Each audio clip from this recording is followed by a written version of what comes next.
Hey, you about to finish your shift? I have something to discuss, Brett said as soon as I dropped the last chart on the counter. The animal clinic was winding down for the night, and I was more than ready to head home. I glanced at him, wiping my hands on my scrubs. Sounds good, but how about takeout at my place? I'm beat from work. Sure, got your keys? I'll grab dinner from the mall, Brett offered, already heading towards the door. All right, but fair warning, it's messy. I called after him, pulling my keys from my pocket and tossing them his way. He caught them easily, his brows furrowing. You need to clean up more regularly. Can't even have a boyfriend over with the place like this. I laughed, shaking my head. Mind your own business, night shifts take a toll. Cleaning gets pushed aside. Well, just take out the trash more often, he replied, a teasing lilt in his voice. Rolling my eyes, I changed out of my work shoes and into some comfortable sneakers. By the time I got home, Brett was already there, bags of Chinese food spread out on the kitchen counter. So, what's this big talk about? I asked, grabbing chopsticks. He paused, looking at me seriously. There's a proposal on the table. A forkful of lo mein halfway to my mouth, I froze. Proposal? Like business? No, Jennifer. Marriage, for me. My heart skipped a beat. Marriage? No way. With who? Megan. Megan who? I asked, though a sinking feeling told me I already knew the answer. Megan Asher, from high school. My stomach clenched. Memories of Megan immediately flooded my mind. Backhanded compliments in the hallways, cruel rumors that trashed my reputation, friendships lost because of her lies. You're kidding, right? I forced a chuckle, hoping the absurdity would dispel this nightmare. Brett shook his head, his expression unchanging. We met through a business network. She's different now. No way she's different. Brett, you can't marry Megan. She's manipulative. She tore apart my life back then. You haven't seen her in years, Jennifer. People change, Brett argued. Not Megan, I muttered, dropping my chopsticks on the table. My appetite vanished. Why her, of all people? Look, I didn't plan it this way. It just happened. I want you to give her a chance. His eyes softened, full of hope. You're asking a lot, I said, my voice cold. She made my life hell, he sighed. I know, but I need you on my side. This means a lot to me. I looked at him, my brother who had always been there for me. The conflict raged inside me, but he deserved to be happy. Fine. I'll meet with her, I said, though the bitterness lingered in my throat. Thank you, Brett said, visibly relieved. As I cleaned up the takeout containers, the impending confrontation gnawed at me. Returning to those dark memories wasn't something I wanted, but for Brett's sake I had to face Megan again. The thought of her return threatened to turn my world upside down, stirring conflict I had buried long ago. I couldn't shake the dread as I walked into the cafe where Brett had arranged for us to meet Megan. My stomach churned with nerves. She was already there, seated at a corner table, scrolling through her phone. Jennifer, over here. Brett waved cheerily. Taking a deep breath, I walked over, forcing a smile. Hi, Megan. She looked up, a sly grin spreading across her face. Jennifer, it's been ages. Sure has, I said, sitting down. My tone was as neutral as I could manage. Brett ordered us coffees, excitedly recounting his latest business venture as we waited. I barely heard him, my attention fixed on Megan. She seemed different, softer around the edges, but something in her eyes told me she hadn't changed at all. So how's life treating you? Megan asked, her voice dripping with false sweetness. Busy but good. The clinic keeps me on my toes, I replied, trying to keep things civil. A vet, huh? Always knew you'd end up working with animals, she said, flipping her hair back with that condescending smirk she'd perfected in high school. Yeah, well, some things never change, I shot back, unable to hide the edge in my voice. Brett frowned slightly. Come on, guys, let's keep it friendly. Megan reached out, placing a hand on Brett's arm. You're right, Brett. We're all adults here. Let's put the past behind us. I wanted to scream that the past wasn't as easily forgotten, but I held my tongue. Brett's hopeful expression was the only thing keeping me in my seat. Megan leaned closer, dropping her voice. We did have some wild times in high school, didn't we? I forced a laugh, but my mind was swirling with memories. I remembered the day she spread that rumor about me, telling everyone I had cheated on my boyfriend. He believed her, of course, and dumped me in front of half the school. Yeah, wild, I said flatly. Listen, Jennifer, Megan said, her voice suddenly serious. I know we had our differences, but I want to start fresh, for Brett's sake. I looked at Brett, his eyes pleading with me to give her a chance. Starting fresh sounds good, I said, though the words tasted bitter. Great, Brett said, breaking into a wide smile. See, this is going to work out. Megan nodded. I'm glad. I want us to be friends, Jen. The way she said Jen made my skin crawl. Sure, I replied, though the knot in my stomach tightened. As we drained our coffees and the conversation drifted to safer topics, I realized this meeting was just the beginning. Megan wasn't going to back down, and if she was still the same conniving person I knew, she had plans that could pull Brett and the rest of my family into her web. Walking home, I couldn't help but think about all the people Megan had hurt back then. Preventing even more damage was crucial. Brett might be blind to her manipulations, but I wasn't. The battle lines were drawn, and I needed to prepare for what was to come. The weight of an old nemesis had resurfaced, and Megan's return was about to change everything. The family gathering loomed ahead, with Mom and Dad eager to meet Megan. Everyone was seated around the dining table when Brett walked in with Megan in tow. Dad offered a friendly hand, while Mom clasped hers, beaming a welcoming smile. Nice to finally meet you, Megan. Brett has told us so much about you, Mom said. All good things, I hope, Megan replied, her polished smile firmly in place. I forced myself to join in. So, how did you two meet again? Brett jumped in. We met through a business network. We just clicked. Megan nodded. It's funny how life brings people together in unexpected ways. Mom served dinner and conversation flowed, but Megan kept steering it back to herself, recounting her fascinating success stories. My younger brother Kelsey listened, wide-eyed. So, Megan, what do you do now? Kelsey asked, genuinely curious. I'm a project manager at a large corporation. Keeps me busy, but I love the challenge, Megan said, flashing her perfect teeth. I bit back a retort, focusing on my plate. But not for long. Megan had turned her attention to me. Jennifer, how's the vet life treating you? Busy, but rewarding, I replied curtly. That's great. It's important to have a job that feels meaningful, even if it's not exactly glamorous, she said, her eyes gleaming with barely concealed disdain.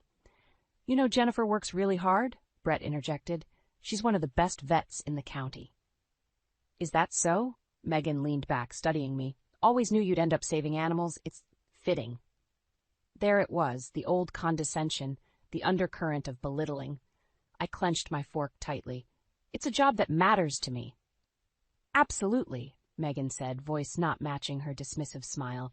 Sensing the tension, Mom quickly changed the subject. Brett mentioned you're planning the wedding soon? Yes, we're looking at venues. Thought it would be nice to have it by the lake, Megan said, turning her charm back on for the parents. That sounds beautiful, Mom said, relieved. As dinner wrapped up, Megan cornered me in the kitchen. We should talk, she whispered. Privately. Reluctantly, I followed her to the back deck. The air was cool, but the conversation promised to be anything but. Look, Megan started, dropping all pretense of friendliness. I get that you don't like me. Frankly, I don't care. But this marriage is happening, so you need to deal with it. I crossed my arms, narrowing my eyes. What's your game, Megan? Why Brett? She laughed softly. No game. I just think your brother is special. Bullshit. She leaned in, her eyes cold. Watch yourself, Jennifer. You don't want to make me an enemy. I've changed, but I haven't softened. I clenched my fists, fighting the urge to lash out. You better not hurt him.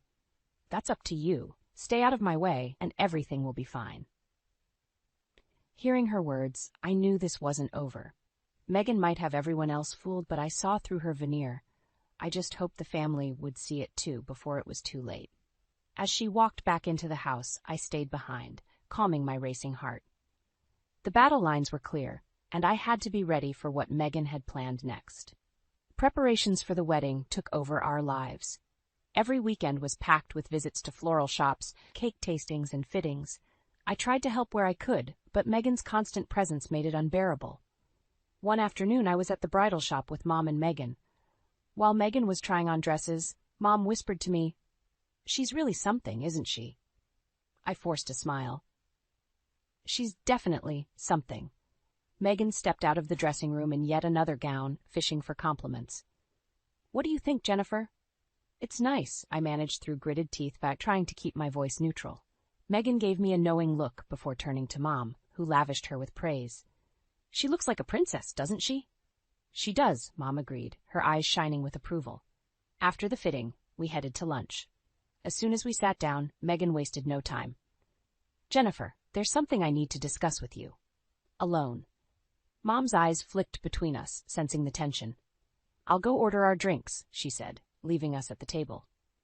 Megan leaned forward, her expression turning icy. Listen closely, Jennifer. I don't want you at the wedding. I felt my stomach drop. What? You heard me. It'll be better for everyone if you stay away. You've got to be kidding me, I whispered furiously. Brett will never agree to that. You let me worry about Brett. He'll understand when I explain that it's for the best. Megan said, her smile unfaltering, but her eyes hard as stone. I leaned in, matching her intensity. You're trying to cut me out, isolate Brett from his own sister. Why? She smirked. Because drama at weddings is such a cliché. I prefer things running smoothly. You're a troublemaker, Jennifer. I clenched my fists under the table. You can't just erase me from his life. Can't I? Megan raised an eyebrow, challenging me. You're already doing a great job of it yourself, making everything about your issues.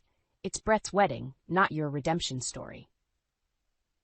You're a piece of work, Megan, I muttered, desperate to keep my anger in check. But I'm not going anywhere. We'll see about that, she said, her tone dripping with self-assuredness. Mom returned with our drinks, blissfully unaware of the hostile exchange. Megan immediately flipped the switch, turning back into the charming bride-to-be she presented to everyone. With every passing day, Megan upped her game, subtly but effectively, painting me as the villain in Brett's eyes. Every time I tried to talk to him, she was there, deflecting and diverting. One night, Brett and I sat on the porch, enjoying a rare moment alone. Brett, are you sure about Megan? I asked cautiously. He sighed, looking weary. Jennifer, she's my fiancée. I wish you'd give her a chance. I'm trying, but she's making it impossible. She doesn't want me at the wedding, Brett. His head snapped up. What? She wouldn't say that. She did. She wants to keep me away, I insisted. He looked pained. I'll talk to her. There has to be a misunderstanding. There's no misunderstanding. She's manipulating you, I said, frustration seeping into my voice. Just let me handle it, okay? He said, his voice tired. I nodded, though my heart was heavy. The battle lines were drawn deeper than I'd imagined. As the wedding day loomed closer, the stakes couldn't be higher. When the day finally arrived, I stood at the brink of the ceremony, watching as guests took their seats. My place was on the outside, just as Megan had orchestrated. Brett caught my eye from across the lawn, his gaze conflicted. Megan, in all her bridal glory, glided down the aisle towards my brother, sealing what felt like my exile. The moment was bittersweet, and Megan's triumphant smile promised more trouble ahead. The day after the wedding, I found myself numb, replaying the events in my head. That's when Brett called. Jennifer, I need to talk to you. Mind if I stop by? I agreed, curiosity gnawing at me. When he arrived, there was a tension in his eyes that hadn't been there before. I need you to listen, Brett began, sitting down at the kitchen table. An old friend reached out to me, Alexander. My heart skipped at that name. Alex? From high school? Yeah, he said he had stuff to tell me about Megan. I leaned forward, my pulse quickening. What did he say? Brett pulled out a folder, looking more serious than I'd ever seen him. Megan's been hiding things. He showed me some old documents, emails. He handed me the folder. As I flipped through it, my eyes widened. These were records of past business deals Megan had sabotaged, personal transactions that showed deceit and manipulation. This is serious, Brett, I said, unable to tear my eyes from the pages. It gets worse, Brett said grimly. She was using her position to ruin competitors, taking them out one by one, and Alexander discovered she's been trying to do the same to my business. My blood boiled. I knew she was no good, but this is unforgivable. Brett's face was a mix of anger and hurt. I confronted her. She denied it at first, but when I showed her the evidence, she didn't even try to hide the malicious intent anymore. What did she say? She just smirked and said, "You really think you can do better than me?" She's been playing us all. We sat in silence, the gravity of the situation sinking in. You have to get her out of your life, Brett. This is too much. Brett nodded slowly. I told her I wanted a divorce. She didn't take it well. I need to take this to Mom and Dad. They need to know. On the drive to our parents' house, I could feel the tension rising. When we arrived, Mom and Dad were surprised to see us but let us in without question. What's going on? Dad asked, concern etched into his face. Brett took a deep breath.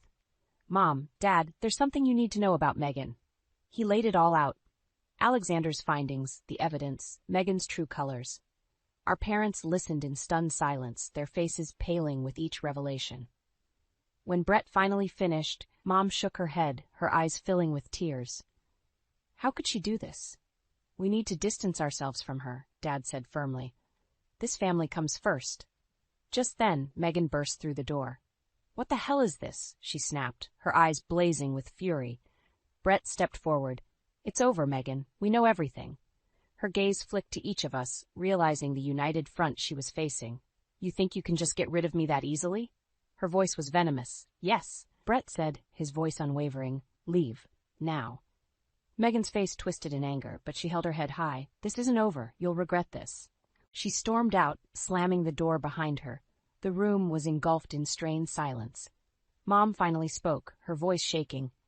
Thank God you found out now, Brett. We'll get through this, Brett said, looking each of us in the eyes, but we need to stick together. As Megan's car sped away, I felt a sense of relief mixed with dread. The battle was far from over, but for now, we had to rebuild what Megan had almost destroyed. A few days after Megan's dramatic exit, I dove deeper into researching her background. Brett needed every piece of evidence to protect his business. One morning, as I sat at the kitchen table poring over documents, my phone buzzed. It was Thomas, Brett's business partner. Jennifer, something's not right, he said, his voice heavy with concern. What do you mean? I asked, instantly alert. Deals that should have gone through fell apart for no clear reason. I started digging and found connections to Megan. My heart raced. I need you to come over. Bring everything you've got. Within an hour, Thomas arrived, his face grim. I compiled a list of failed negotiations and traced them back to Megan. She's been sabotaging us for months. She's been doing more than that, I said, showing him the files Alexander had provided. She's lying, manipulating, and ruining lives. We sat down with Brett, laying out the extent of Megan's deceit. She's been playing long games, Brett. It's all here, Thomas said. Brett rubbed his face, exhaustion lining his features. This has to go public. People need to know the truth. Just then, the doorbell rang. It was Megan. She pushed past Brett, her eyes wild. You're trying to destroy me, she spat, glaring at me. You did this to yourself, Megan, Brett said coldly. We have proof of everything. She snorted. Proof? Against me? I'll find a way out. Not this time, I said, stepping forward. You can't keep getting away with hurting people. She turned to Brett, her voice dripping with scorn. You think anyone will believe your story over mine? I'll ruin you. Brett stood firm. We're ready for whatever you throw at us. It's over. Megan's face contorted with rage. You'll pay for this, all of you. She spun on her heel and stormed out. After she left, I knew we couldn't wait. Brett, you need to go public now. We called a meeting with Brett's team. We need to expose Megan's schemes, everything, Brett said, his voice steady but fierce. Thomas stepped up with the evidence. Here's what we've got. This has to go out today. By the end of the day, the business world buzzed with the news of Megan's deceit. Press releases, statements, and interviews started pouring in. Megan's carefully crafted facade crumbled rapidly under the weight of her exposed lies. That evening, Brett called a family meeting. We did it. She can't hurt us anymore. Mom hugged him tightly. I'm so proud of you. Dad nodded. It's about time people know who she really is. As we sat together, I glanced at Brett. You did the right thing. I couldn't have done it without you, he said, a small smile breaking through his tired eyes. Just when we thought the storm had passed, Alexander walked in with urgent news. Megan's still trying to play dirty. She's appealing to her influential circles, trying to drag you down. Brett's jaw tightened. We'll fight her every step of the way. The battle wasn't completely over, but we were ready to face whatever Megan threw at us next. United, we were strong. Megan's hold on our lives had weakened, but her fight wasn't finished. We had to stay vigilant, knowing she wouldn't go down without a fight. The war against her manipulations had just entered a new phase, but we were more prepared than ever to protect our family and each other. A week after we exposed Megan, the house still felt tense, like waiting for a storm to hit. Brett was working late every night, trying to repair the damage Megan had done. One evening, as I grabbed a cup of coffee, my phone buzzed. It was a message from Alexander. Urgent, meeting at the office. Now. My heart pounded as I drove to Brett's office. When I arrived, Alexander was waiting, pacing the room. Brett's almost finished his meeting. We need to talk as soon as he's out. Moments later, Brett walked in, looking exhausted but determined. What's going on? He asked. Alexander got straight to the point. Megan's desperate. She's reaching out to her influential family members, trying to sway them to her side and discredit you. Brett frowned. What's her angle? She's using her Aunt Sarah, who's got considerable influence, to twist the narrative. They're painting you as the manipulative one, Alexander explained. We need to get ahead of this, Brett said, irritation flashing in his eyes. We can't let her win. Suddenly, the door burst open, and Thomas barged in. Guys, Megan's calling a press conference. She's going to tell lies about you, Brett, about us all. I clenched my fists. We need to counteract this. We'll do our own press conference. Get everything out in the open. Brett nodded. Let's go live. Now. Within the hour, the office was buzzing with activity. Cameras were set up, and Brett stood in front of the media. Thank you all for coming on such short notice, Brett started, his voice steady. Today is about setting the record straight. He laid out Megan's deceitful past, presenting the irrefutable evidence Alexander had gathered. Thomas and I stood beside Brett, supporting him as he exposed Megan's manipulation and lies. After Brett finished, a reporter asked, Why didn't you see this sooner? Brett sighed, looking directly into the camera. Sometimes you want to believe in the best in people, but when they show you their true colors, you have to face reality and take action. The reaction was immediate. The media swarmed with the news of Megan's manipulations and Brett's bravery in uncovering the truth. As we wrapped up, Brett's phone rang. It was Sarah, Megan's aunt. He put it on speaker. Brett, I've seen everything. Megan called me, but I didn't know about any of this. I'm so sorry. Sarah's voice was strained but sincere. Thank you, Sarah, Brett said. We need to move forward. Count me in. Megan's actions were unforgivable, and she needs to face the consequences, Sarah affirmed. When the call ended, Brett sighed with relief. One less ally for Megan. We left the office, exhausted but hopeful. For the first time in weeks, there was a sense of closure. Later that evening, as we gathered at Mom and Dad's house, the atmosphere was lighter. The weight of Megan's deceit had been lifted. Dad raised his glass. To family and to standing together. We all raised our glasses, clinking them in solidarity. To family, we echoed. As the night wore on, laughter and stories filled the room. Brett leaned over to me, wearing a small, genuine smile. We did it. I nodded, feeling a deep sense of triumph. Megan's plans had fallen apart, her facade destroyed. Brett's bold stance and our united front had turned the tide. But the fight wasn't fully over. The aftershocks of Megan's actions would take time to settle, but for now, we relished this victory, knowing we were stronger together. And as I looked around at my family, I knew we'd face whatever came next, united and unbroken. The battle had scarred us, but it had also shown us the true strength of our bond. Megan's downfall was just the beginning of our healing journey. Days turned into weeks, and the chaos Megan had stirred began to settle. Our family fell into a new rhythm, trying to pick up the pieces and move forward. I threw myself into work at the clinic, finding solace in the routine. One evening, as I was closing up, Brett walked in. Hey, got a minute? He asked. Sure, I replied, putting down the file I was holding. Brett took a deep breath. I've been thinking a lot about everything that happened. It's been a rough ride, but I've learned a lot. About trust, about people, about myself. I nodded, giving him my full attention. It's been a learning experience for all of us. I just wanted to thank you, Jennifer, for everything. Without you, I might have been too blind to see the truth about Megan. I smiled softly. We're family. We look out for each other. As Brett left, I felt a weight lift off my shoulders. The darkness Megan had brought into our lives was finally clearing, replaced by a new sense of hope and resilience. A few months later, our family gathered for a barbecue at Mom and Dad's. The air was filled with laughter, the scent of grilled food, and a renewed sense of unity. Kelsey tossed a football with Brett while Mom and Dad prepared the food. Jennifer, can you check on the potato salad? Mom called from the grill. On it, I replied, heading to the kitchen. As I stirred the salad, Dad walked in. Proud of you, kiddo. You've handled this whole mess with a lot of strength. Thanks, Dad, I said, feeling my heart swell with pride. Dad nodded, his eyes twinkling. And I think you deserve a break. Take some time off, maybe travel. You've earned it. I'll think about it, I said, smiling.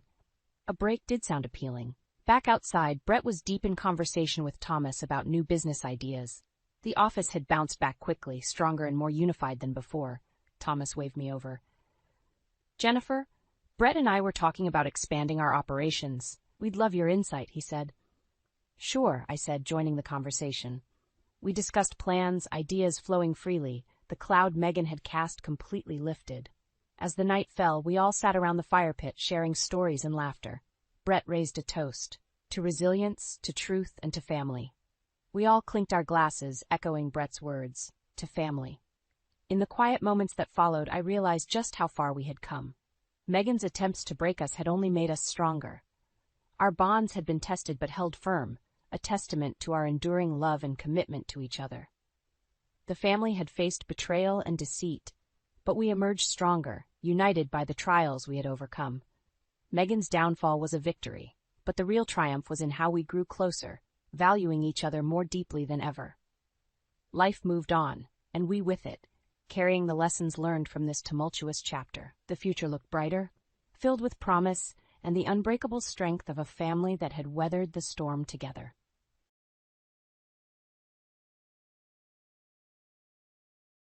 What does it mean to hide the truth of who you are?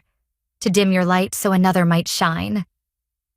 At 34, Madison, stood at the precipice of a life both gilded and veiled, my heart tethered to a man who knew only the shadow of my reality, in the heart of Chicago, where skyscrapers kissed the clouds and ambition pulsed through the streets. I lived a life of quiet opulence, my days woven into the fabric of my father's real estate empire. Yet, in the sanctuary of our modest apartment, I was simply Madison, wife to Mason, a man whose calloused hands and earnest smile had once promised me forever. How could I have known that the secrets I kept to cradle his pride would become the fault lines of our unraveling? I was born into privilege. The only child of a father whose name adorned half the buildings in Chicago's skyline, his real estate firm, a titan in the industry, was my inheritance. A destiny I was groomed to embrace. At 34, I worked alongside him, my days filled with spreadsheets and contracts, my nights spent dreaming of the day I'd steer the company's helm. My University of Chicago degree hung framed in my office, a silent testament to years of study, but I seldom spoke of it at home. Mason, my husband, had graduated from high school and found his calling in the sweat and strain of a moving company. His world was one of grit and labor, and I loved him for it. To avoid casting a shadow over his pride, I cloaked the scale of my family's wealth, letting him believe our life was built on modest means. Our story began a decade ago. In the vibrant chaos of college, a mutual friend, Sarah, introduced us when Mason's company helped her move into a cramped apartment near campus. His easy laughter and unpretentious charm drew me in, a stark contrast to my meticulous nature, where I planned every detail. Mason lived in the moment, his spontaneity a balm to my structured world. We started as friends, our conversations stretching late into the night over coffee at a diner on State Street. When Sarah gently rebuffed his interest, I found myself grateful, my heart quietly claiming him.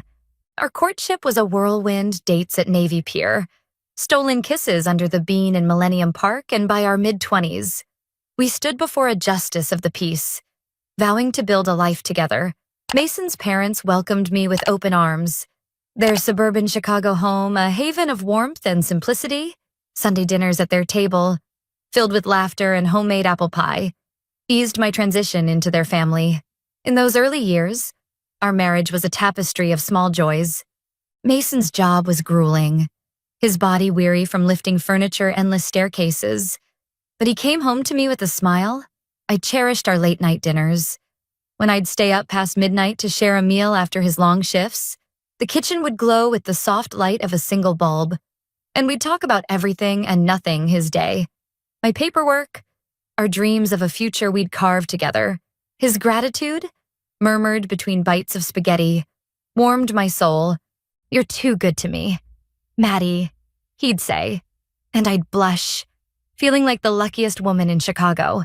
Those moments felt eternal, as if love could shield us from the world's sharper edges. I believed we were partners, equals in devotion, if not in circumstance. My father's empire loomed large, but I kept it at bay, careful not to let its shadow fall over Mason. I spoke of my work in vague terms, just helping Dad with the books, and never mentioned the millions in properties we managed. My silence was a gift, or so I thought, a way to protect the man I loved from feeling less. But as I sat in our apartment, the Chicago skyline glittering beyond our window, I couldn't shake the whisper of unease. Could a love built on half-truths endure? Or was I, in my caution, sowing the seeds of our undoing? The first crack in our marriage appeared not with a shout but with a sigh, a subtle shift in Mason's gaze that chilled the warmth of our Chicago nights. At 34, I was still Madison, the woman who balanced love and ambition. But the harmony of our early years was fraying. The city's pulse, once a backdrop to our romance, now seemed to underscore the growing distance between us. Mason's laughter, once a melody, turned sharp, his words laced with a bitterness I couldn't name. As I navigated my father's towering real estate empire by day, I returned home to a husband whose pride was curdling into resentment, and I wondered had my silence, meant to protect him, instead become a cage. It began one evening in our apartment, the air heavy with the scent of rain drifting through an open window. We were preparing for bed, the routine as familiar as the city's hum outside. Mason's voice broke the silence, tinged with an irritation that caught me off guard. "We've been married a year. Maddie, why aren't we pregnant yet?" His question hung between us, sharp and unexpected.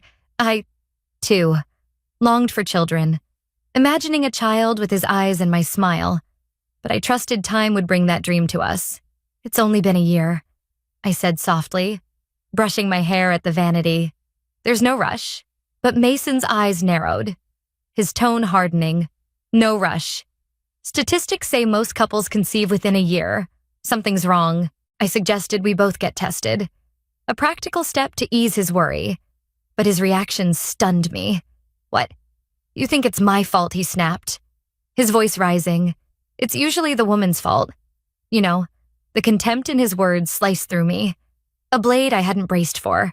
I'd accused him of nothing, yet he stood there, blaming me with a certainty that left me breathless. "Mason, I'm not saying that," I replied, my voice trembling. "Let's just find out together." But he doubled down, his words colder now. "It's you. Get yourself tested. I'm too busy with work." His dismissal of my role stung deepest. "You're just coasting in your dad's little company," he sneered, oblivious to the empire I helped run. That night, we turned away from each other in bed, the silence between us heavier than the city's skyline. The tension seeped into our days, a shadow cast over our once cherished routines. One evening, after a grueling meeting with my father at our downtown office, I rushed home, my heels clicking on the hardwood floor. It was past 7, and Mason was already there, his jaw tight as he sat at the kitchen table. "Dinner's not even started," he muttered, his eyes fixed on the empty stove. "I'm sorry," I said, breathless, shedding my coat. "I just got home 15 minutes ago. I'll start cooking now." But he waved off my apology with a scoff, typical of a small company's boss's daughter. He said, his voice dripping with disdain. He couldn't fathom the scale of my father's firm, hundreds of employees, properties worth millions, nor did I correct him. Instead, I suggested he pour a drink and relax, my heart sinking as I noticed how often alcohol smoothed the edges of our discord. As I chopped vegetables, the knife's rhythm a faint echo of my resolve, I felt the weight of our unraveling. Was this what love had become, a fragile truce propped up by silence and spirits? Each barb, each slight, chipped away at the foundation we'd built. Mason's resentment seemed to grow with every late night I spent at the office, every meeting that kept me from his side.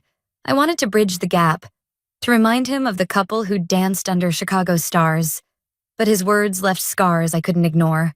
As I stood in our kitchen, the city's lights a distant glow, I realized the truth I'd tried to bury my efforts to shield Mason from my world had only deepened his bitterness.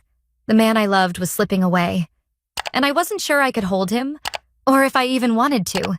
The Chicago wind howled outside my window, a mournful echo of the emptiness that had settled in my heart.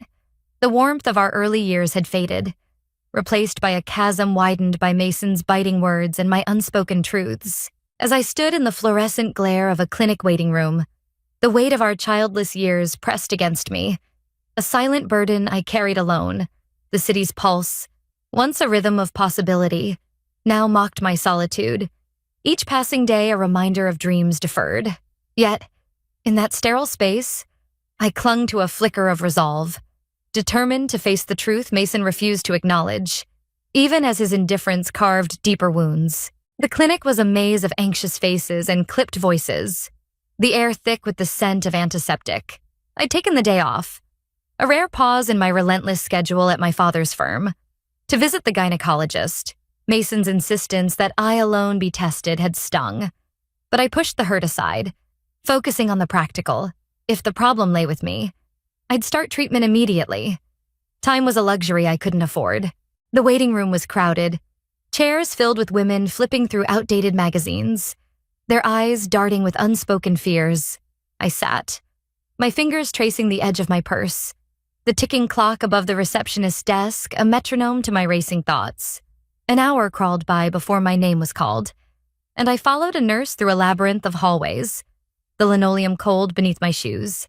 The examination was thorough, a series of tests that left me vulnerable yet resolute. The doctor, a kind-eyed woman with graying hair, explained that results would take a week, her voice a lifeline in the uncertainty. As I left, the weight of possibility settled over me.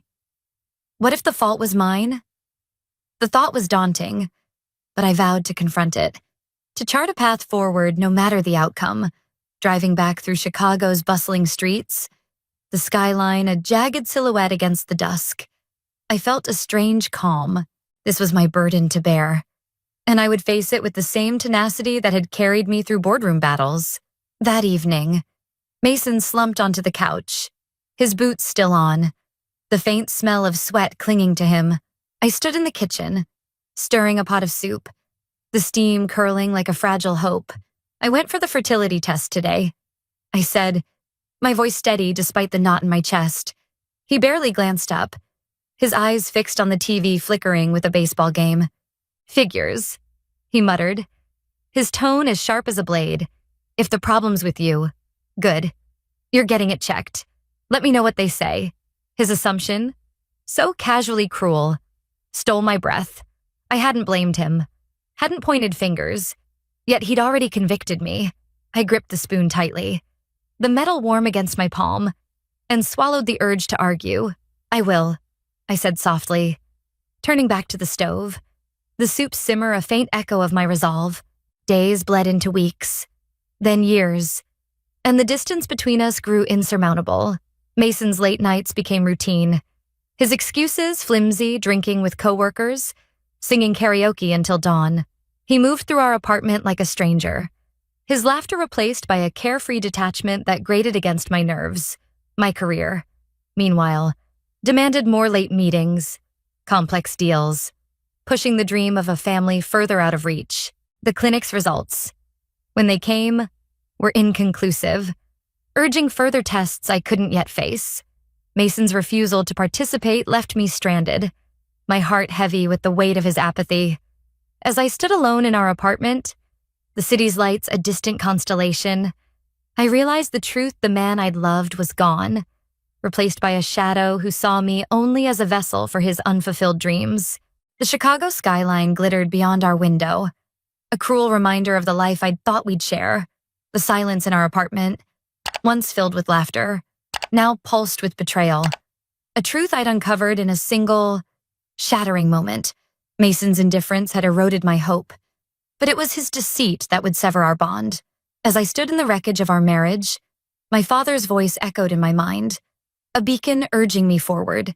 The path to freedom was painful, but I was ready to claim it, to step out of the shadows and into the light of my truth. It was a crisp autumn morning when the truth unraveled. Mason had left for his day off, his footsteps fading down the hall, but his smartphone lay forgotten on the coffee table. I picked it up, intending to place it in our bedroom, when it buzzed with an incoming call. The screen flashed Diana, a name I assumed belonged to a colleague. I answered, my voice calm. Mason's not here. He left his phone.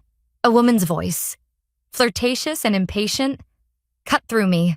Hey, you're late. I've been waiting 50 minutes at Lincoln Park. Hurry, or we'll miss the festival. It's been ages since our last date. The word date was a thunderclap, my heart lurching as the phone slipped from my hand. This wasn't a coworker. This was someone Mason was seeing, someone he'd chosen over me. My hands trembled as I unlocked his phone. His birth date an ironic key to his betrayal. The messages with Diana were a cascade of affection pet names, plans for dinners, and intimate promises that turned my stomach. I photographed each one with my phone, my fingers steady despite the storm within, placing his device back.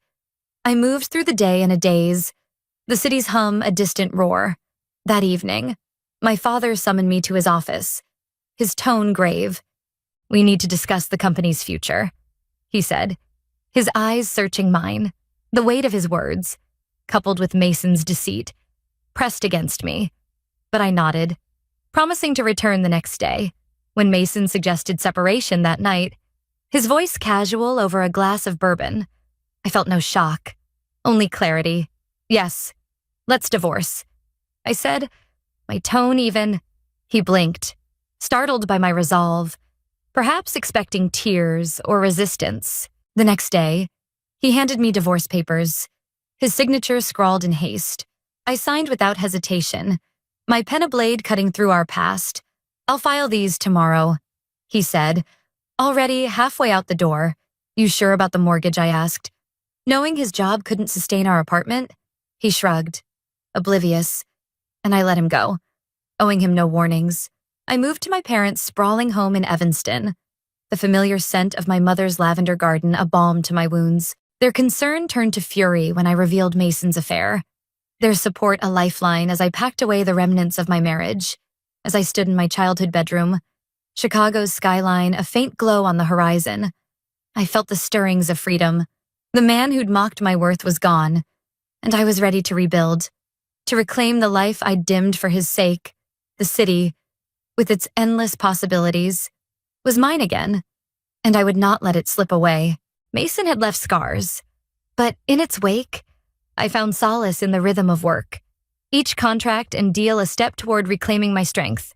Yet, my father's keen eyes noticed the toll of my relentless pace, and his gentle urging sent me on a journey of healing.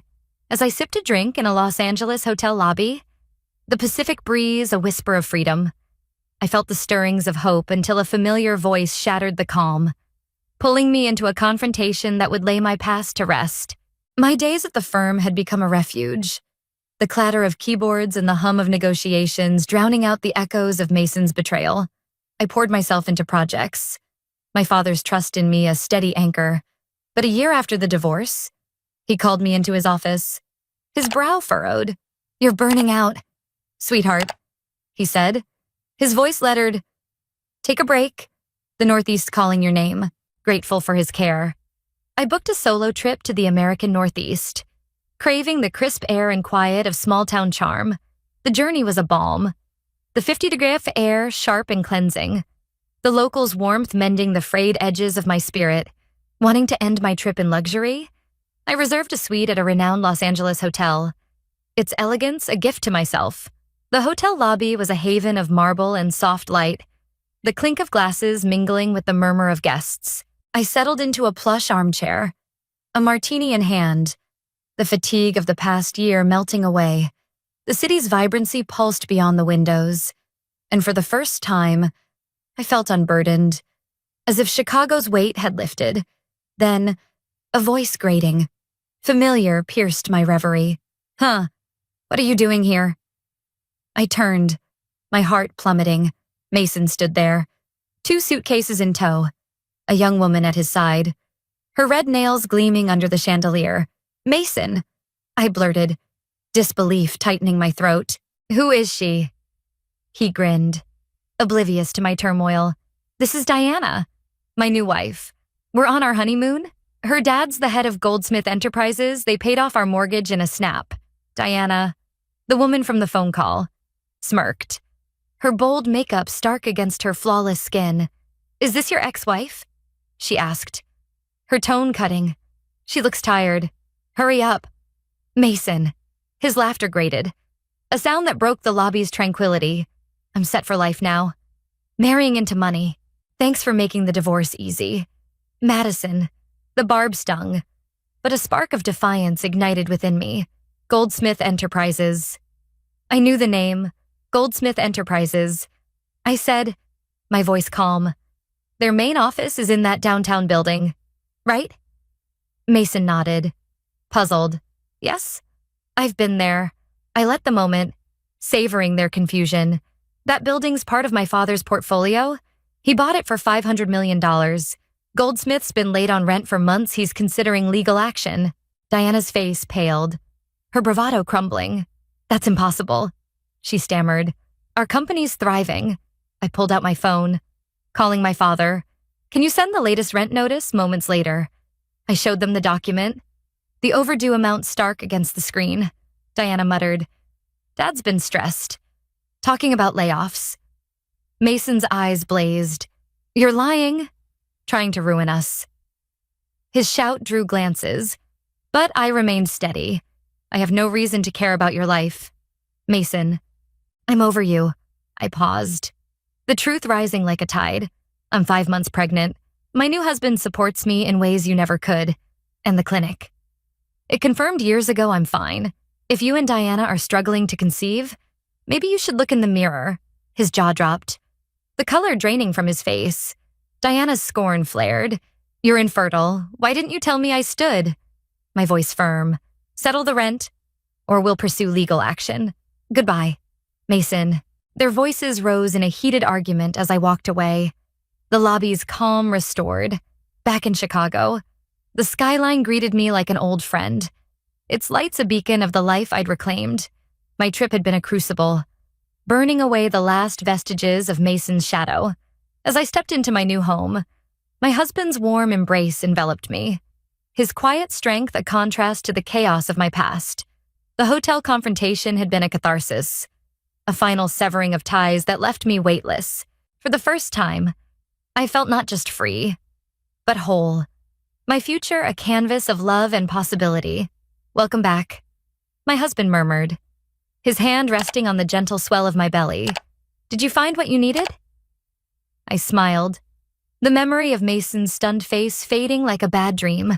I did, I said, sinking into the couch. The city's hum a soft lullaby. The truth I'd wielded in that Los Angeles lobby had been more than a weapon, it was my liberation. A declaration of the woman I'd become. My father's call later confirmed the fallout Goldsmith Enterprises had spiraled into ruin. Its debts and scandals swallowing Mason's dreams of grandeur. Diana's family was scrambling, their wealth a mirage. And I felt no pity, only relief that their collapse hadn't touched my world. My days now brimmed with purpose. At the firm, I stepped into larger roles, my father's pride evident as I navigated deals with a confidence honed by hardship. My pregnancy, a quiet miracle, filled me with a joy Mason could never have shared. My husband and I planned a nursery, painting walls a soft blue under Chicago's autumn light, each brushstroke a promise to our child. The city, once a backdrop to my pain, was now a stage for my triumph, its energy fueling my new beginnings. As I stood on our balcony, the 45-degree soft breeze sharp against my skin, I looked out at the skyline, its towers a testament to resilience. Mason's betrayal, his mockery, his fall, they were mere echoes, drowned out by the life I'd built. I was no longer the woman who dimmed her light. I was Madison, whole and unshakable, my heart open to the love and legacy awaiting me.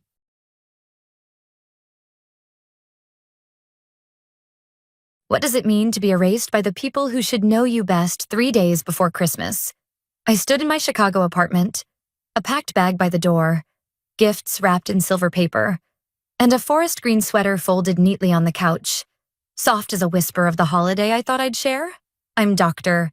Caroline Ellis, 38, a geriatric doctor who spends her days guiding souls through their final chapters. I'd just finished a 14-hour shift at the hospital, my hands still faintly scented with antiseptic, my heart buoyed by the thought of family, of rosemary stuffing and laughter.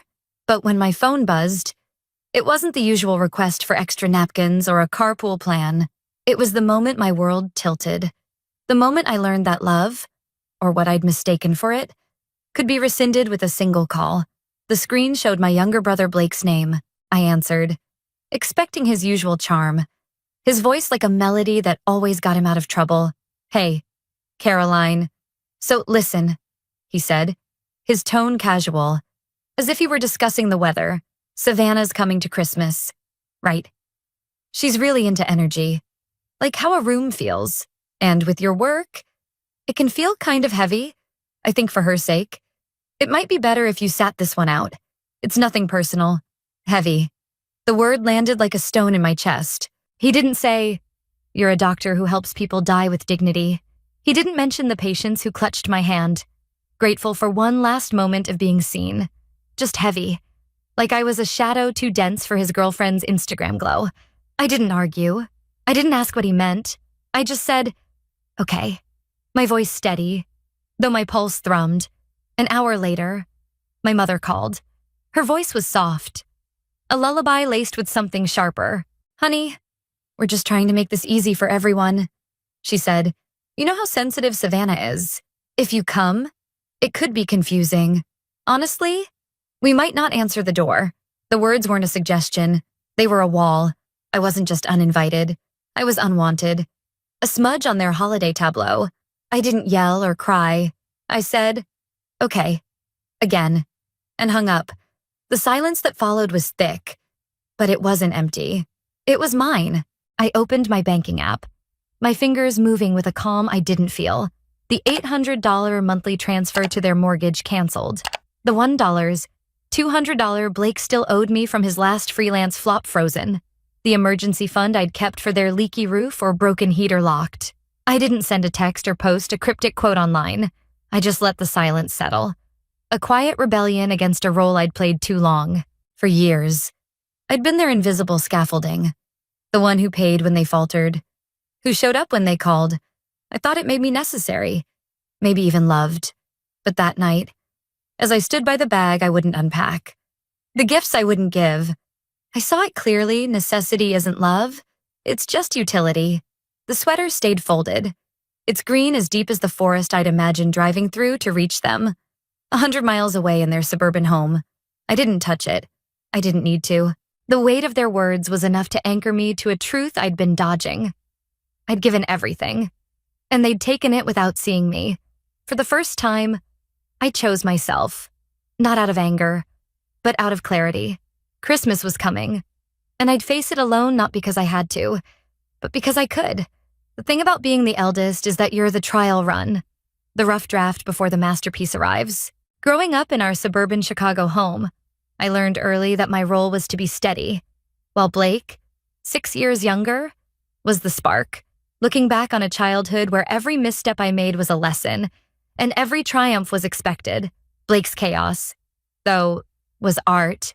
When I was 10, I broke a bowl while setting the table, and my father's sigh was heavy with disappointment. "Pay attention." "Caroline," he said, as if I'd shattered his trust. When Blake, at 6, scribbled across the living room wall with a Sharpie, my parents called it expressive, framing his doodle like a gallery piece. I didn't resent him then. I just learned to be smaller, to take up less space. My report cards were a parade of A's. Each one slid into a drawer with a, "That's nice" from my mother. At 16, I left a letter on the kitchen counter, confessing how proud I was of my perfect GPA, hoping someone would ask. No one did. Blake's participation ribbon from a school art fair, though hung on the fridge for a week, a badge of his deep feelings. When I got into medical school at 22, first round, no gap year, I printed the acceptance letter and showed my mom. "Wow, that's intense," she said, her eyes already drifting. "Don't burn out." When Blake dropped out of college for the 3rd time to chase creative direction, they threw him a party, balloons bobbing like they were saluting a hero. His photo, paintbrush in hand, still sits framed in their hallway, as if he'd invented color itself. I kept going. Not for their praise, but because I had to. I graduated from medical school early, got licensed, and found my calling with elderly patients. People the world often forgets. I gave them my time, my heart, holding their hands when no one else would. At home, I gave just as quietly. When their water heater broke, I paid the $1 repair bill without being asked. When Blake's freelance gig collapsed, I lent him $1, $500, no questions, no expectation of repayment. I fixed their leaky faucet, spotted their overdraft, and transferred $500 before they noticed. I thought it wove me into their lives, that my sacrifices were threads of love, but they weren't. They were invisible, like the sketchbook I found in the recycling bin under grocery flyers. My drawings dismissed as scrap. Blake was the star, the miracle baby born after years of trying. His charm a light I could never match.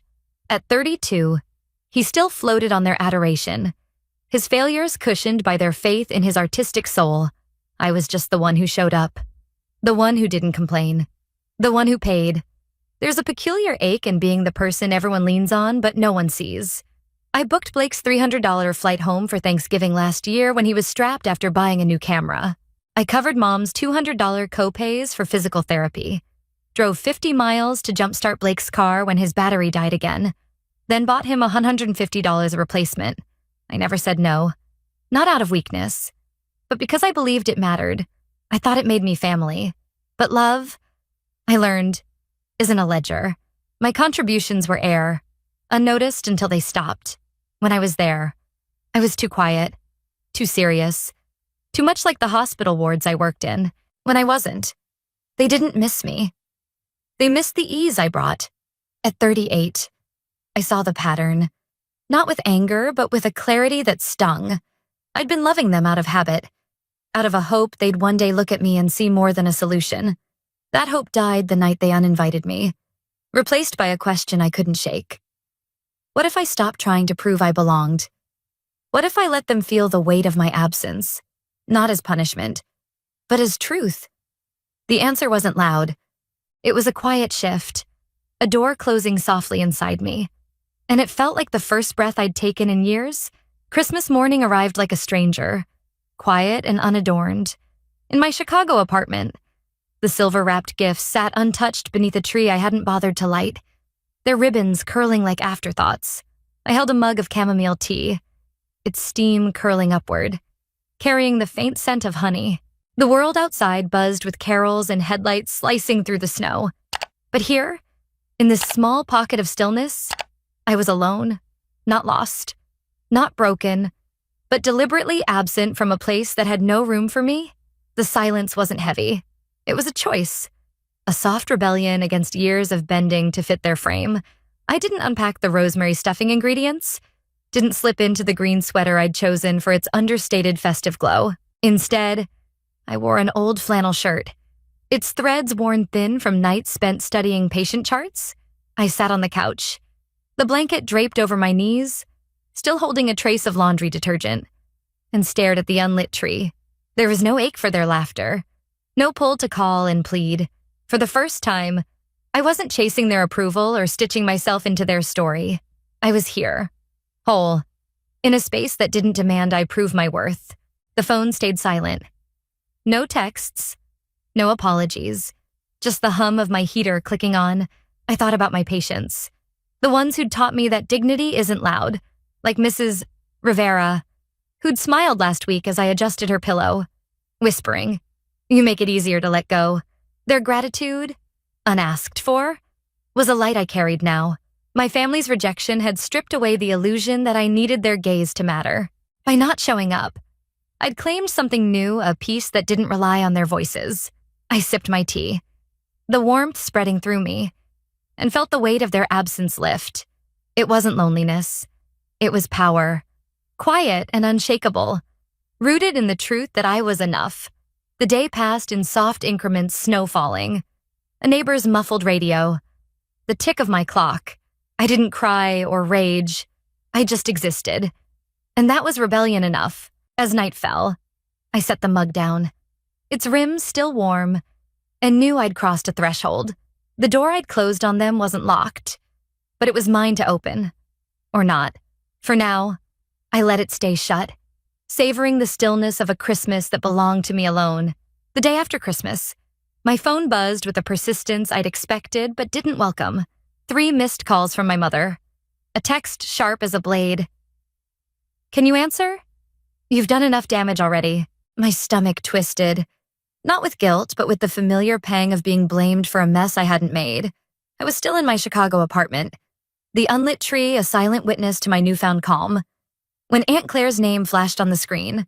Her voice, always laced with the warmth of handwritten birthday cards, carried a hesitance I hadn't heard before. "What happened yesterday?" she asked. "They're saying you ruined Christmas, but you weren't even there." I blinked. The accusation, absurd yet achingly predictable, ruined it by staying away, by refusing to play the role they'd cast me in. Claire's words came slowly, piecing together a story that unfolded like a storm I hadn't seen coming. At the family's suburban home, 100 miles from my apartment, the holiday had unraveled not because of me, but because of Savannah, Blake's girlfriend. During dinner, she'd noticed a faded photo on the mantle, a snapshot from my 30th birthday. Me in a navy blazer, smiling awkwardly at a cake I'd baked myself. "That's Dr. Ellis," Savannah had said, her voice cutting through the clinking of wine glasses. "You saved my grandmother." The room froze. Claire said, like someone had pulled a plug. Savannah's grandmother, Mrs. Langston, had been my patient 3 years ago. A frail woman others had written off. I'd stayed late, adjusted her meds, listened to her stories of jazz clubs and lost loves, and she'd walked out of the hospital, stronger, alive. What followed wasn't gratitude. Savannah asked if I was the sister they'd mentioned, the one they'd laughed about earlier, calling me the grim reaper in scrubs who dragged down their vibe. My mother, ever the diplomat, had tried to pivot, saying I was just too focused on work.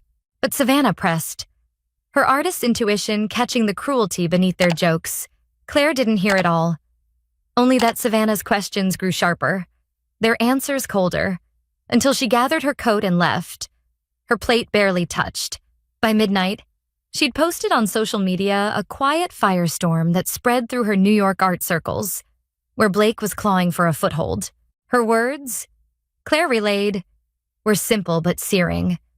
I walked into a family holiday expecting warmth and found them mocking a woman who saved my grandmother's life. Some hide cruelty behind holiday lights. But kindness shines brighter. The post went viral, shared by curators and painters, tagged with hashtags that turned Blake's name into a cautionary tale. His creative direction gigs, already shaky, began to dry up, galleries whispering about toxic vibes. My family's response wasn't to reflect, but to deflect. They called me, not to apologize, but to accuse. My mother's voicemail was a masterclass in redirection. "I don't know what you said to her, but Blake's a mess. Savannah blocked him. She's ruining his future in New York. You need to fix this. Fix it." As if I were a janitor for their mistakes, expected to sweep up the shards of their carelessness. They wanted me to call Savannah, to spin a story that painted them as misunderstood, to save Blake's reputation for the sake of their image. I didn't respond. Instead, I opened Savannah's post on my laptop, the screen glowing in my dim apartment. It wasn't a rant, not a performance. It was raw, honest, a tribute to a doctor who'd made a difference, contrasted with a family who'd laughed at her. One line struck me like a bell. The moment I saw that photo, I remembered what real kindness looks like. It wasn't at that table. Comments poured in, strangers calling me a hero, a healer, words I'd never heard from my blood. For once, I wasn't the shadow, the too serious sister. I was seen, not through their lens, but through truth. Claire called again that evening, her voice softer now. She'd overheard more at a cousin's brunch how my father had muttered that I'd orchestrated the drama, how Blake had whined that I'd poisoned Savannah against him. They didn't mention the years I'd carried them, the bills I'd paid, the silences I'd endured. They only saw the cost of my absence. Now that it threatened their carefully curated glow, I thanked Claire. Her loyalty, a rare tether to a family I was starting to outgrow. As I set the phone down, The unlit tree caught my eye. Its branches still bare. I didn't need its lights anymore. Savannah's words, and the truth they carried, were illumination enough, casting shadows on a family that had chosen to dim me for too long. 2 days after Savannah's post lit up the internet, my inbox pinged with a subject line that felt like a trap. Let's reset things. The email, signed by my mother, father, and Blake, was a carefully woven net, its tone polished but brittle, like glass pretending to be crystal. They proposed a family brunch at a neutral diner halfway between my Chicago apartment and their suburban home, 50 miles apart, promising an open-hearted discussion. Buried in the fourth paragraph was the real motive they wanted me to convince Savannah to delete her post, to save Blake from the unfair blacklist rippling through his New York art circles. I read it twice, not with anger, but with a clarity that felt like sunlight after fog. They didn't want me back. They wanted the version of me that fixed their fractures. The escalation came swiftly. My father, leveraging a fleeting handshake from a hospital charity gala, called my administrator, Dr. Patel, claiming I'd been erratic and might need a wellness check. The lie was bold. A gaslight meant to dim my credibility. Dr. Patel called me within hours, his voice apologetic, assuring me my record was spotless. I thanked him, my pulse steady, but the audacity lingered like a bruise. Next, a group text to our extended family uncles, cousins, even a great aunt in Milwaukee spun a tale of my distance tearing us apart. No mention of the Christmas exile or their mockery. A cousin I hadn't seen since a 2018 wedding sent a $75 voucher for a mindfulness app. Her message tentative. Heard you're struggling. Hope this helps. I didn't reply. Their narrative was a house of cards. And I wasn't the one shaking the table. The final move came on a Sunday afternoon, a week after Christmas. A knock startled me as I reviewed patient notes, the unlit tree still standing in my living room like a sentinel of my resolve. Through the peephole, I saw them, my mother, her scarf knotted tightly, my father, shifting his weight, Blake, eyes downcast, clutching a coffee cup. We just want to talk, my mother said, her voice a practiced balm. I opened the door, leaned against the frame, arms crossed. The air between us taut. They stood there, waiting for the old me to emerge, the one who'd smooth their edges. Invite them in. Make it easy. But that woman was gone. Her absence as deliberate as the silence I'd chosen on Christmas Day. Blake spoke first. His voice frayed. Savannah's killing my career. You know her. Right. Just talk to her. My mother's eyes pleaded. My father's jaw tightened. But I saw it clearly, they weren't here for reconciliation. They were here to reclaim control, to pull me back into their orbit where I'd orbit quietly, fixing what they broke. I didn't explain or argue. I just said, no. The words soft but unyielding, like a stone smoothed by a river. Their faces shifted surprise, then frustration, but I didn't waver. I closed the door, the click echoing in my chest, not with guilt, but with freedom. The unlit tree caught my eye as I turned away, its bare branches a mirror of the boundaries I'd finally set, rooted in a truth they couldn't bend. Days later, a small envelope arrived, its edges worn from a journey I hadn't expected. Inside, a note from Savannah, written in indigo ink, spoke of her grandmother's laughter at a recent book club, her steps steady on Chicago's icy sidewalks. You gave her that, Savannah wrote. Not just time, but joy. I framed the note for $50, hanging it beside my desk where patient charts were stacked high. Its words glowed brighter than any holiday light, a reminder that impact doesn't need applause to be real. That night, as I filed notes under the desk lamp's soft hum, peace settled over me. Not fleeting, but firm. Savannah's recognition, unprompted and pure, was a mirror reflecting a truth my family never saw. I was a healer. Not a shadow. The unlit tree, still standing, no longer felt like a loss. It was a choice, a testament to a Christmas where I'd claimed myself. To anyone feeling too much, too unseen, know this: you don't need their eyes to shine. Write your story. Let it echo. And if it resonates, share it, because the quietest truths can move mountains. As I sat at my desk in my Chicago apartment, the framed note from Savannah glowing under the lamp's soft light, a truth settled into me. As quiet and certain as the snow falling outside, the unlit tree, still standing weeks after Christmas, was no longer just a symbol of my absence from a family that didn't see me. It was a beacon of a lesson I'd carried but never fully grasped until now. For years, I'd poured myself into their gaps, believing that love was earned through sacrifice, that my worth as a doctor, a sister, a daughter, depended on how much I could give without asking for anything back. But this winter, stripped of their invitations and expectations, I learned that true worth doesn't beg for a seat at someone else's table. It builds its own. My family's rejection, their scramble to pull me back into their orbit, wasn't about me. It was about their need for the ease I'd always provided. Savannah's words, unprompted and clear, showed me what I'd missed. The people who truly see you don't need you to prove your place. They see you because they've been paying attention. Like my patients who held my hand in their final moments. Their gratitude, a currency no one could take. I'd spent decades trying to be enough for a family that measured me against their reflection. But the lesson wasn't in their dismissal, it was in my response. By choosing silence, by closing the door, by letting their chaos unfold without my intervention, I discovered a strength that didn't shout, but stood firm. I learned that healing, whether for my patients or myself, isn't about fixing what's broken in others. It's about honoring what's whole in you. That note, costing $50 to frame, wasn't just a gift. It was a mirror, reflecting a woman who didn't need their applause to know she'd changed lives. 50 miles from their suburban glow or in the quiet of her own heart.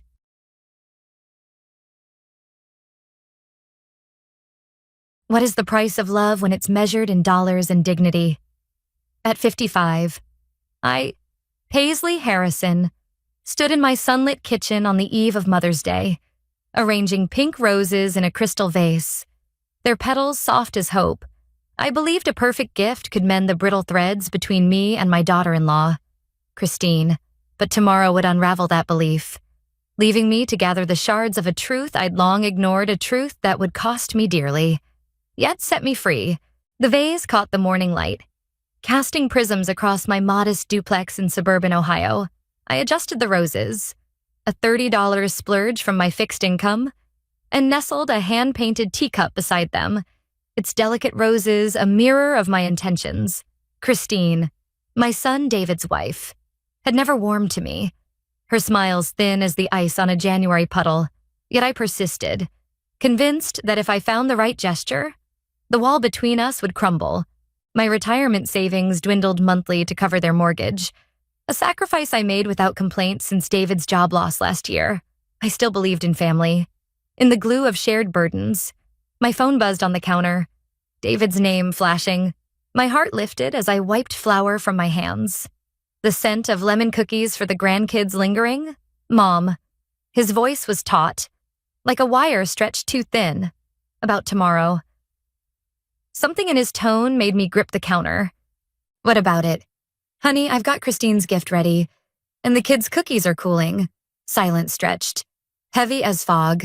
Christine thought it'd be easier to keep it small this year. Family only. My hand froze. The air thinning. But I am family, I said, voice barely above a whisper. You know what I mean. Mom? Just us. The kids? And Christine's parents. The roses blurred before me. Her parents I managed. Yeah, they're staying the weekend. I swallowed, fighting to keep steady. I could drop by briefly, just to give Christine the gift. His frustration cut through Mom. Please don't make this difficult. Christine's stressed with the house renovations I'd funded. $100 a month. Nearly half my income. I understand. I lied. Hanging up. The roses mocked me now. Their vibrance a cruel contrast to the ache in my chest. I'd raised David alone after Robert's heart attack when he was 12, working 2 jobs to keep our home, never remarrying. Family was my anchor, my North Star. I grabbed my keys. I'd leave the gifts on their porch. A silent offering. What harm could that do?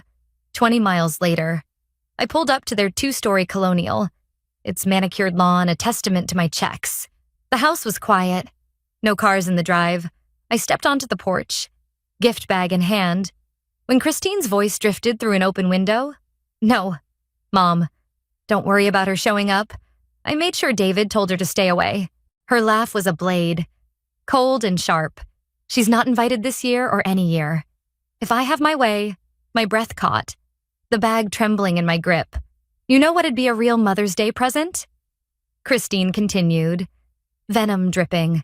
When that old hag finally goes into a nursing home, that'd be cause for celebration. The bag slipped, the teacup shattering on the concrete. A shard nicked my finger, blood welling. But the pain was nothing compared to her words. Old hag. I stumbled to my car, tears blurring the road home. In my living room, I collapsed onto the sofa, Christine's contempt crushing my chest. For years, I'd excused her stress, generational gaps, and the time needed. I'd swallowed her snubs, smiled through exclusions, all while draining my savings for their house. My gaze fell on my checkbook. The $2 $100 mortgage payment due Monday. With trembling fingers, I tore the check in half. I called the bank, voice steady for the first time in hours. Stop all future payments to the mortgage company. I said, Are you sure? Mrs. Harrison, the clerk, asked. I'm sure, I replied. Weightlifting. Tomorrow. I'd face Mother's Day alone, but it would be the first day of reclaiming my dignity. 3 days after Mother's Day. My phone remained silent. David's number absent from the screen. I sat at my kitchen table, sorting through old photo albums, each image a reminder of sacrifices now tainted by Christine's words. I'd given everything to my son, my youth, my savings, my heart only to be cast as a burden. Yet, in that silence, a flicker of resolve grew, urging me to face the truth I'd long avoided. The albums told a story of survival. There was David at 7, gap-toothed and grinning, holding a fish with his father, Robert.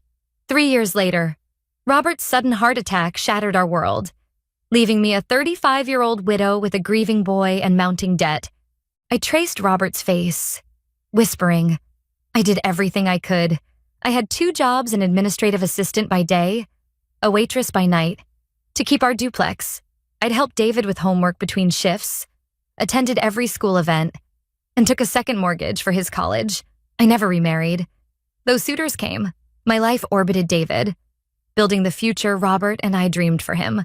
When David met Christine in college, I was thrilled.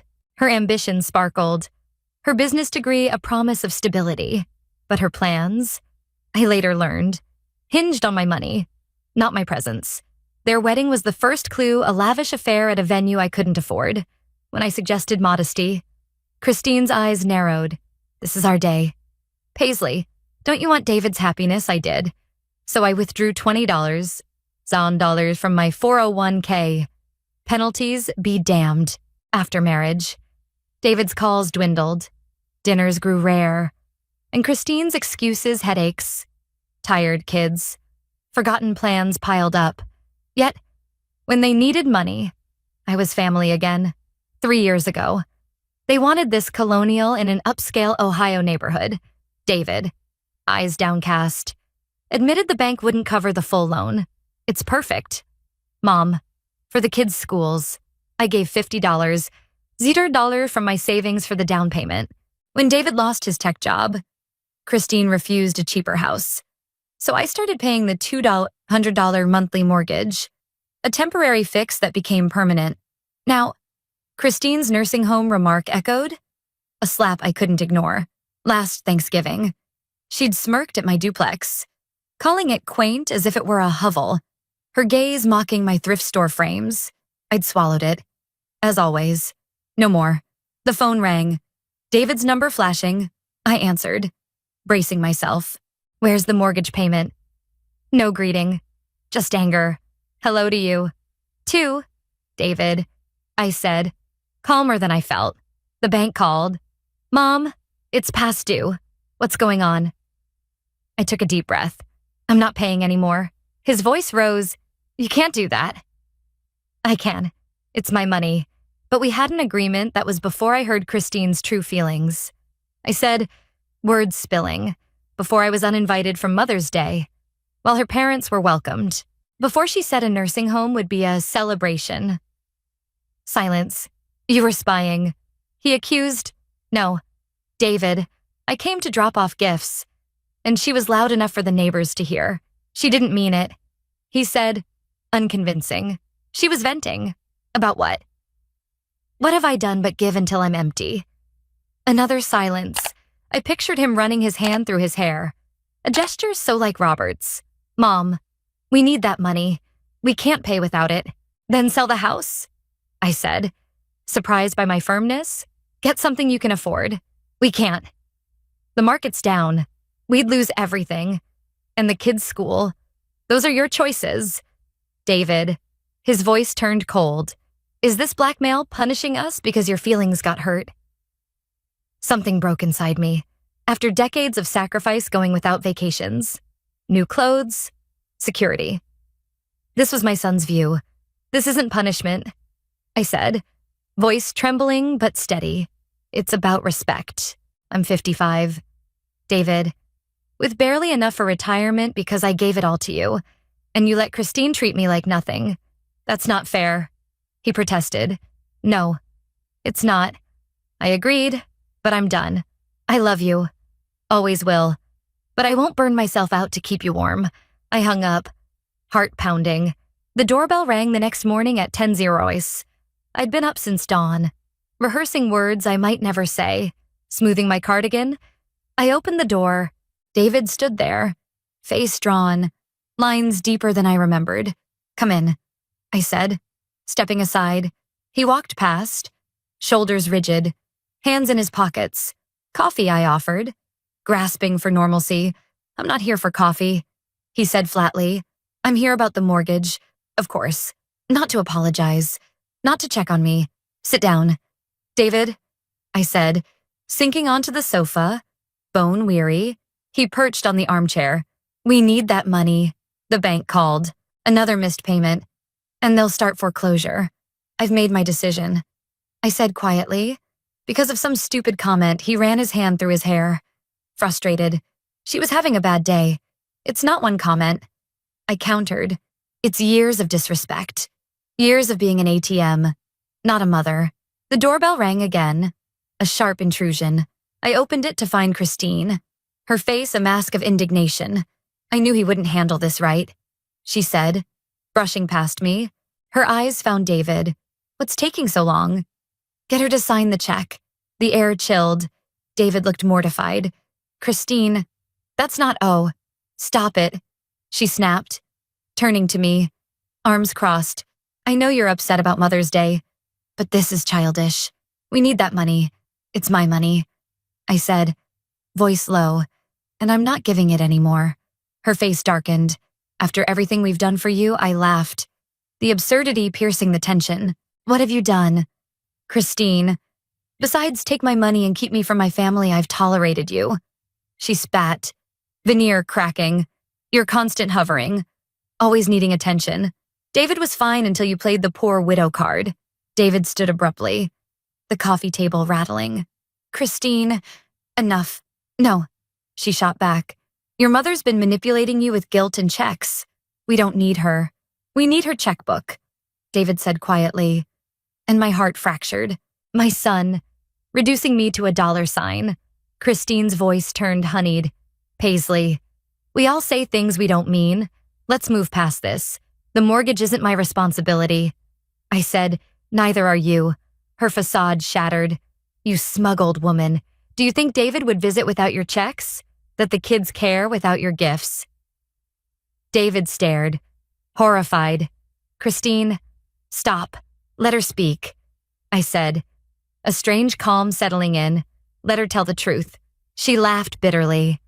You've bought your way into our lives because you're nothing without your neediness. Now you're throwing a tantrum because you see we've used you. Silence fell. Absolute. Thank you for your honesty. I said, steady. Now leave. David hesitated, torn, but followed Christine out. As the door closed, I sank onto the sofa, trembling not with sorrow, But with fierce pride, I'd faced the truth. And it burned. But it also set me free. Weeks slipped by in a quiet haze. My duplex a cocoon of silence where the phone rarely rang. The absence of David's voice. Of my grandchildren's laughter. Carved a hollow in my chest. Yet the sting was softer than I'd feared. Christine's words lingered like a bruise. But my decision to stop the mortgage payments held firm. A lifeline to my dignity. I tended my garden, pulling weeds under the Ohio sun, wondering if I'd severed too much or not enough. Mornings found me at the kitchen table, sipping coffee, staring at the empty chair where Lucy used to sit, her crayons scattered like confetti. The solitude forced me to confront the cost of my Stan grandchildren I might not see. A son who felt like a stranger. Yet, beneath the ache, a stubborn resolve took root. I wasn't just a checkbook, I was a woman who deserved respect. The doorbell jolted me one Wednesday afternoon, mid-fold of a worn tablecloth. Opening it, I found Lucy, my 11-year-old granddaughter. Her bike sprawled on the lawn, eyes brimming with tears.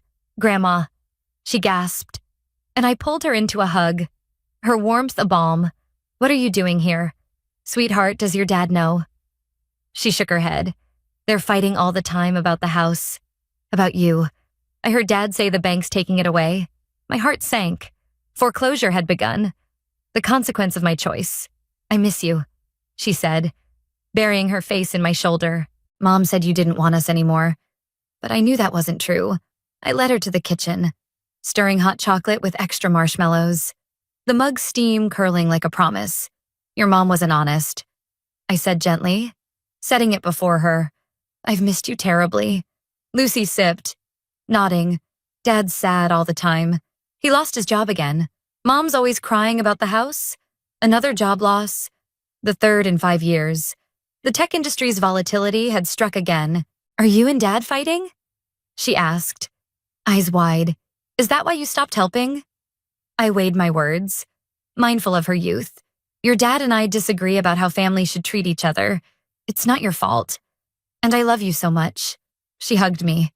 Coco forgotten. And I held her tightly. Her trust a fragile gift. When I called David, his relief was palpable. "I'll get her right away," he said, voice tight. "Let her stay for dinner." I suggested, "I'll bring her home after?" A pause. "Christine won't like that. She doesn't have to know," I replied, my boldness surprising me.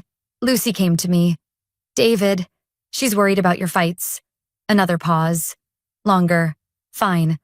But I'll pick her up. We need to talk." He arrived after 7. Exhaustion etched in his face. Lucy ran to him, chattering about our rose deadheading adventure. "Wait in the car, sweetheart," he said, and she obeyed, leaving us in the living room's heavy quiet. "You lost your job," I said, breaking the silence. He nodded, sinking into a chair. "Budget cuts. 20% of the staff have gone, and the house we missed 2 payments. The bank sent a foreclosure notice. 30 days to catch up, or it's over." I said nothing, waiting. Christine's parents can't help. Her dad lost his retirement in a bad investment. They're barely scraping by. I hadn't known their struggles. Christine always boasted of their wealth. "We'll have to sell," he admitted. "But the market's down. We'll walk away with nothing." "I'm sorry," I said, meaning it not enough to pay, but enough to ache for his stress. He pulled a crumpled envelope from his pocket. I found these in Christine's desk, looking for mortgage papers.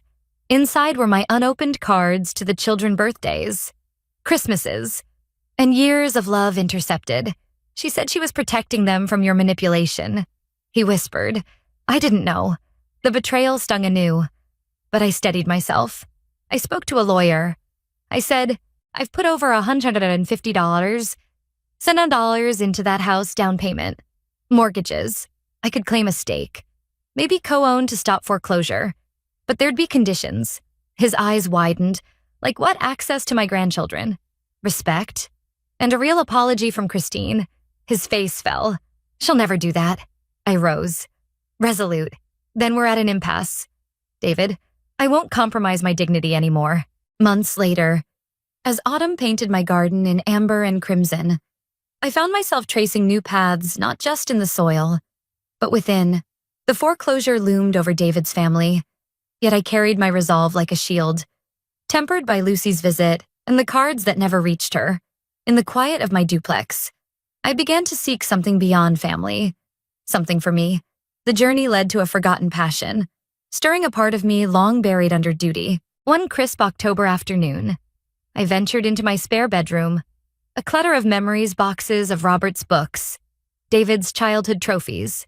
A dusty sketchbook caught my eye, its pages yellowed but alive with charcoal drawings from my youth. Before marriage, before motherhood, art had been my sanctuary. My high school teacher urging me toward art school. I'd chosen a business degree instead. Practicality over passion. Now, flipping through portraits and landscapes, I marveled at the talent I'd abandoned. Why had I stopped on impulse? I drove to an art supply store in downtown Ohio, the air sharp with fallen leaves. The owner, a silver-haired woman with paint-stained fingers, helped me select pencils, watercolors, and charcoal. Getting back into it, she asked. After decades, I admitted, I'm not sure I can. She smiled, handing me the bag. It's like a bicycle. The muscles remember. That evening, I set up an easel by my window. The garden's fading blooms my subject. My strokes were rusty, hesitant, but as dusk deepened, painting the sky in gold, something awoke. Each line on the canvas eased the weight of David's silence.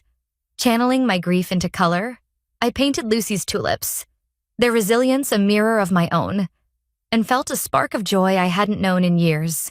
Emboldened, I visited the community center, signing up for a watercolor class despite a flutter of nerves. When had I last done something purely for myself? The class, led by Ellis, a gentle instructor with kind eyes, was a revelation. He praised my sense of composition, saying, "You've done this before." I nodded, unable to voice the emotions his words stirred. Among the students, I met Martha, a widow with a warm laugh, who invited me for coffee with her friends. Judith, Eleanor, and Doris. I said yes, surprising myself. The coffee shop, rich with the scent of roasted beans, hummed with their chatter about books and local galleries. You should submit to the summer exhibition, Judith urged when I mentioned my sketches. I'm just starting again. I protested. We're all starting something new. Eleanor said wisely. That's the gift of our years. Reinvention. The word clung to me, a seed taking root. Meanwhile, David's life unraveled further. He visited one chilly November evening, his coat threadbare, eyes hollow. Christine and I separated. He said, standing in my kitchen, she took the kids to her sister's in California. I'm in a motel near where work used to be. My heart ached. But caution held me back. And the children, I see them on weekends. I was hoping you'd come tomorrow, they miss you. He hesitated. Christine's at yoga, so she won't know. Sneaking felt wrong. But the thought of Lucy and James pulled me. Just this once. I agreed, we need a real plan. The next day, at David's cramped apartment, Lucy rushed into my arms, James trailing shyly. We baked cookies, their laughter filling the stale air. But the visit underscored the fracture. When can we stay with you? Grandma James asked, and I had no answer. Back home, I painted late into the night, the canvas absorbing my longing. Martha's words echoed reinvention. I wasn't just a grandmother or a bank. I was becoming an artist, a friend, a woman with dreams. The community center became my haven, each class sharpening my skills, each coffee with Martha's group weaving new bonds. As winter loomed, I submitted a watercolor to the exhibition, a quiet act of courage. My life was shifting, not in grand gestures, but in strokes of color and moments of connection, building a foundation for whatever came next.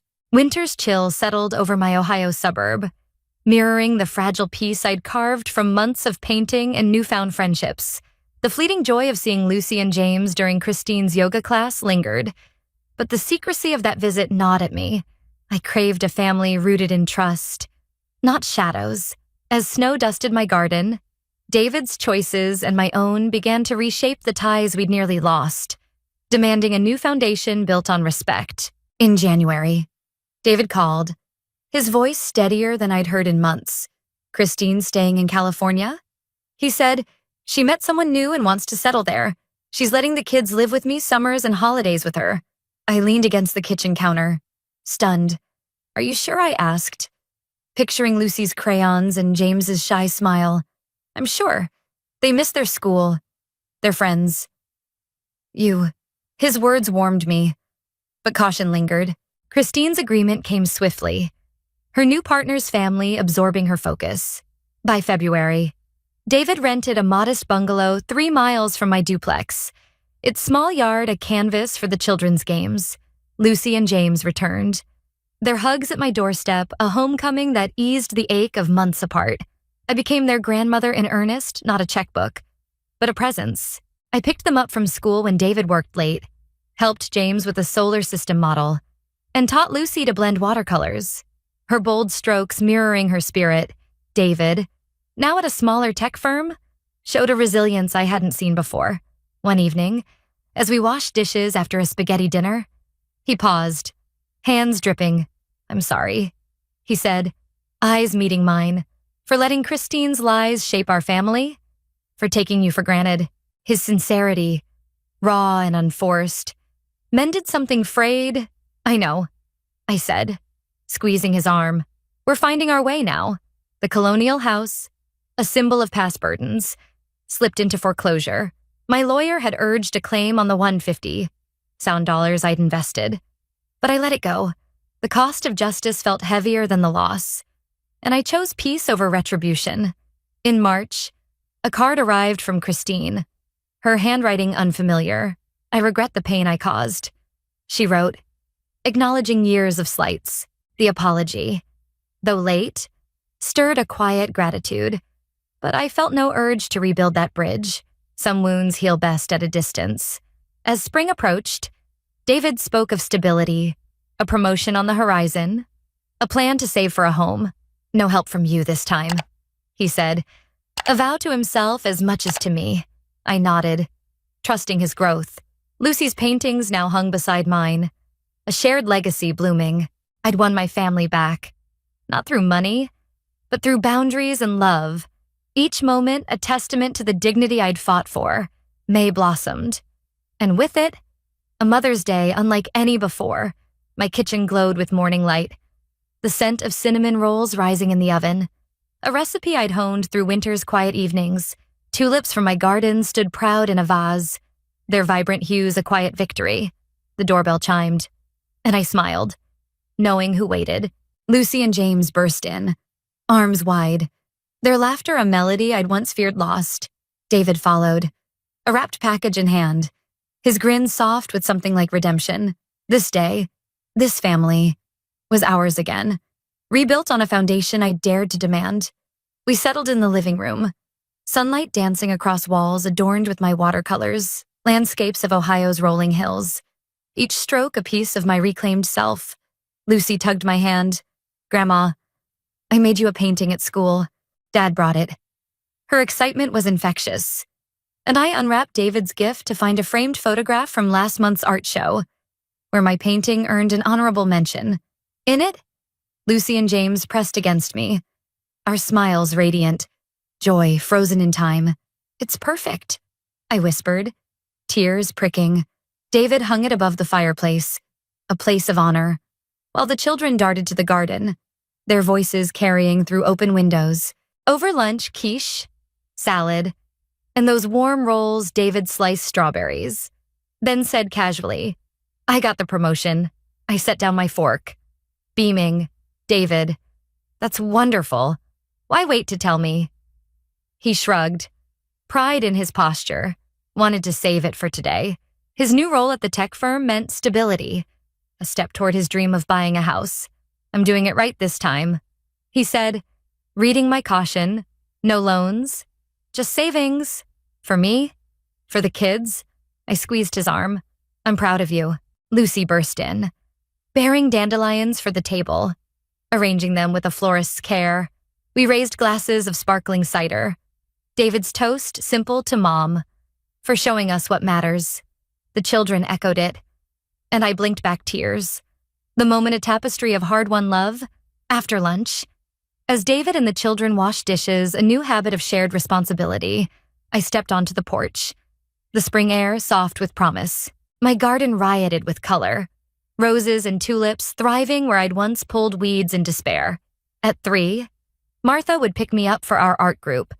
A circle of women who'd become my anchors. Martha navigating retirement. Judith her husband's illness. Me this reshaped family. My watercolors had grown bolder, and a local gallery would feature them in July's exhibition. A small triumph, but mine, earned through evenings at the easel, painting not to escape, but to create. Inside, David's off-key singing mingled with the children's giggles. A symphony of family reborn. I thought of Christine's card, her apology, and a closed chapter. I harbored no bitterness. Some paths diverge, and mine led here. David joined me on the porch, handing me tea, steam curling like hope. Happy, he asked. I looked at him, my son, who'd stumbled but found his way, who'd learned that love demands respect. Yes, I said, truthfully, I am. We sat in silence. The afternoon sun warming us. In the garden, Lucy chased James through a game of tag. Their laughter a breeze-born gift. My latest painting waited indoors. Half finished on the easel, a meadow under dawn's light. Vibrant yet soft. Tomorrow, I'd add depth. Perhaps a figure in the distance, reaching for the horizon. It wasn't just art. It was a promise to keep building this life. One rooted in who I was, not what I gave. The art show last month was a milestone. I'd stood beside my painting, Lucy clutching my hand, as strangers admired the work. You're an artist. Grandma, she'd said, and I'd laughed, believing her. The honorable mention was a ribbon, but the real prize was her pride, mirrored in David's quiet nod. Now, teaching Lucy to paint felt like passing a torch, her bold blues blending with my careful greens. James, too, joined us sometimes, his science projects spilling onto my table. Glue and glitter, a joyful mess. David's promotion meant more than money. It was proof of his resolve. I want the kids to see you don't need to chase what you can't afford, he'd said last week. And I saw Robert in his eyes, steady and sure. My savings, once bled dry, were slowly rebuilding. Each paycheck a step toward security. The bungalow, though rented, felt like home when I visited, its walls echoing with the children's stories, not Christine's disdain. As Martha's car pulled up, I rose, teacup empty. The children waved from the garden. David calling, see you tomorrow, tomorrow. I'd paint, tend my roses, maybe sketch with Lucy. Today, I was here, present, loved for my heart, not my wallet. The price of dignity had been steep silences, losses, truths laid bare, but standing on this porch, surrounded by laughter and light, I knew it was worth every moment.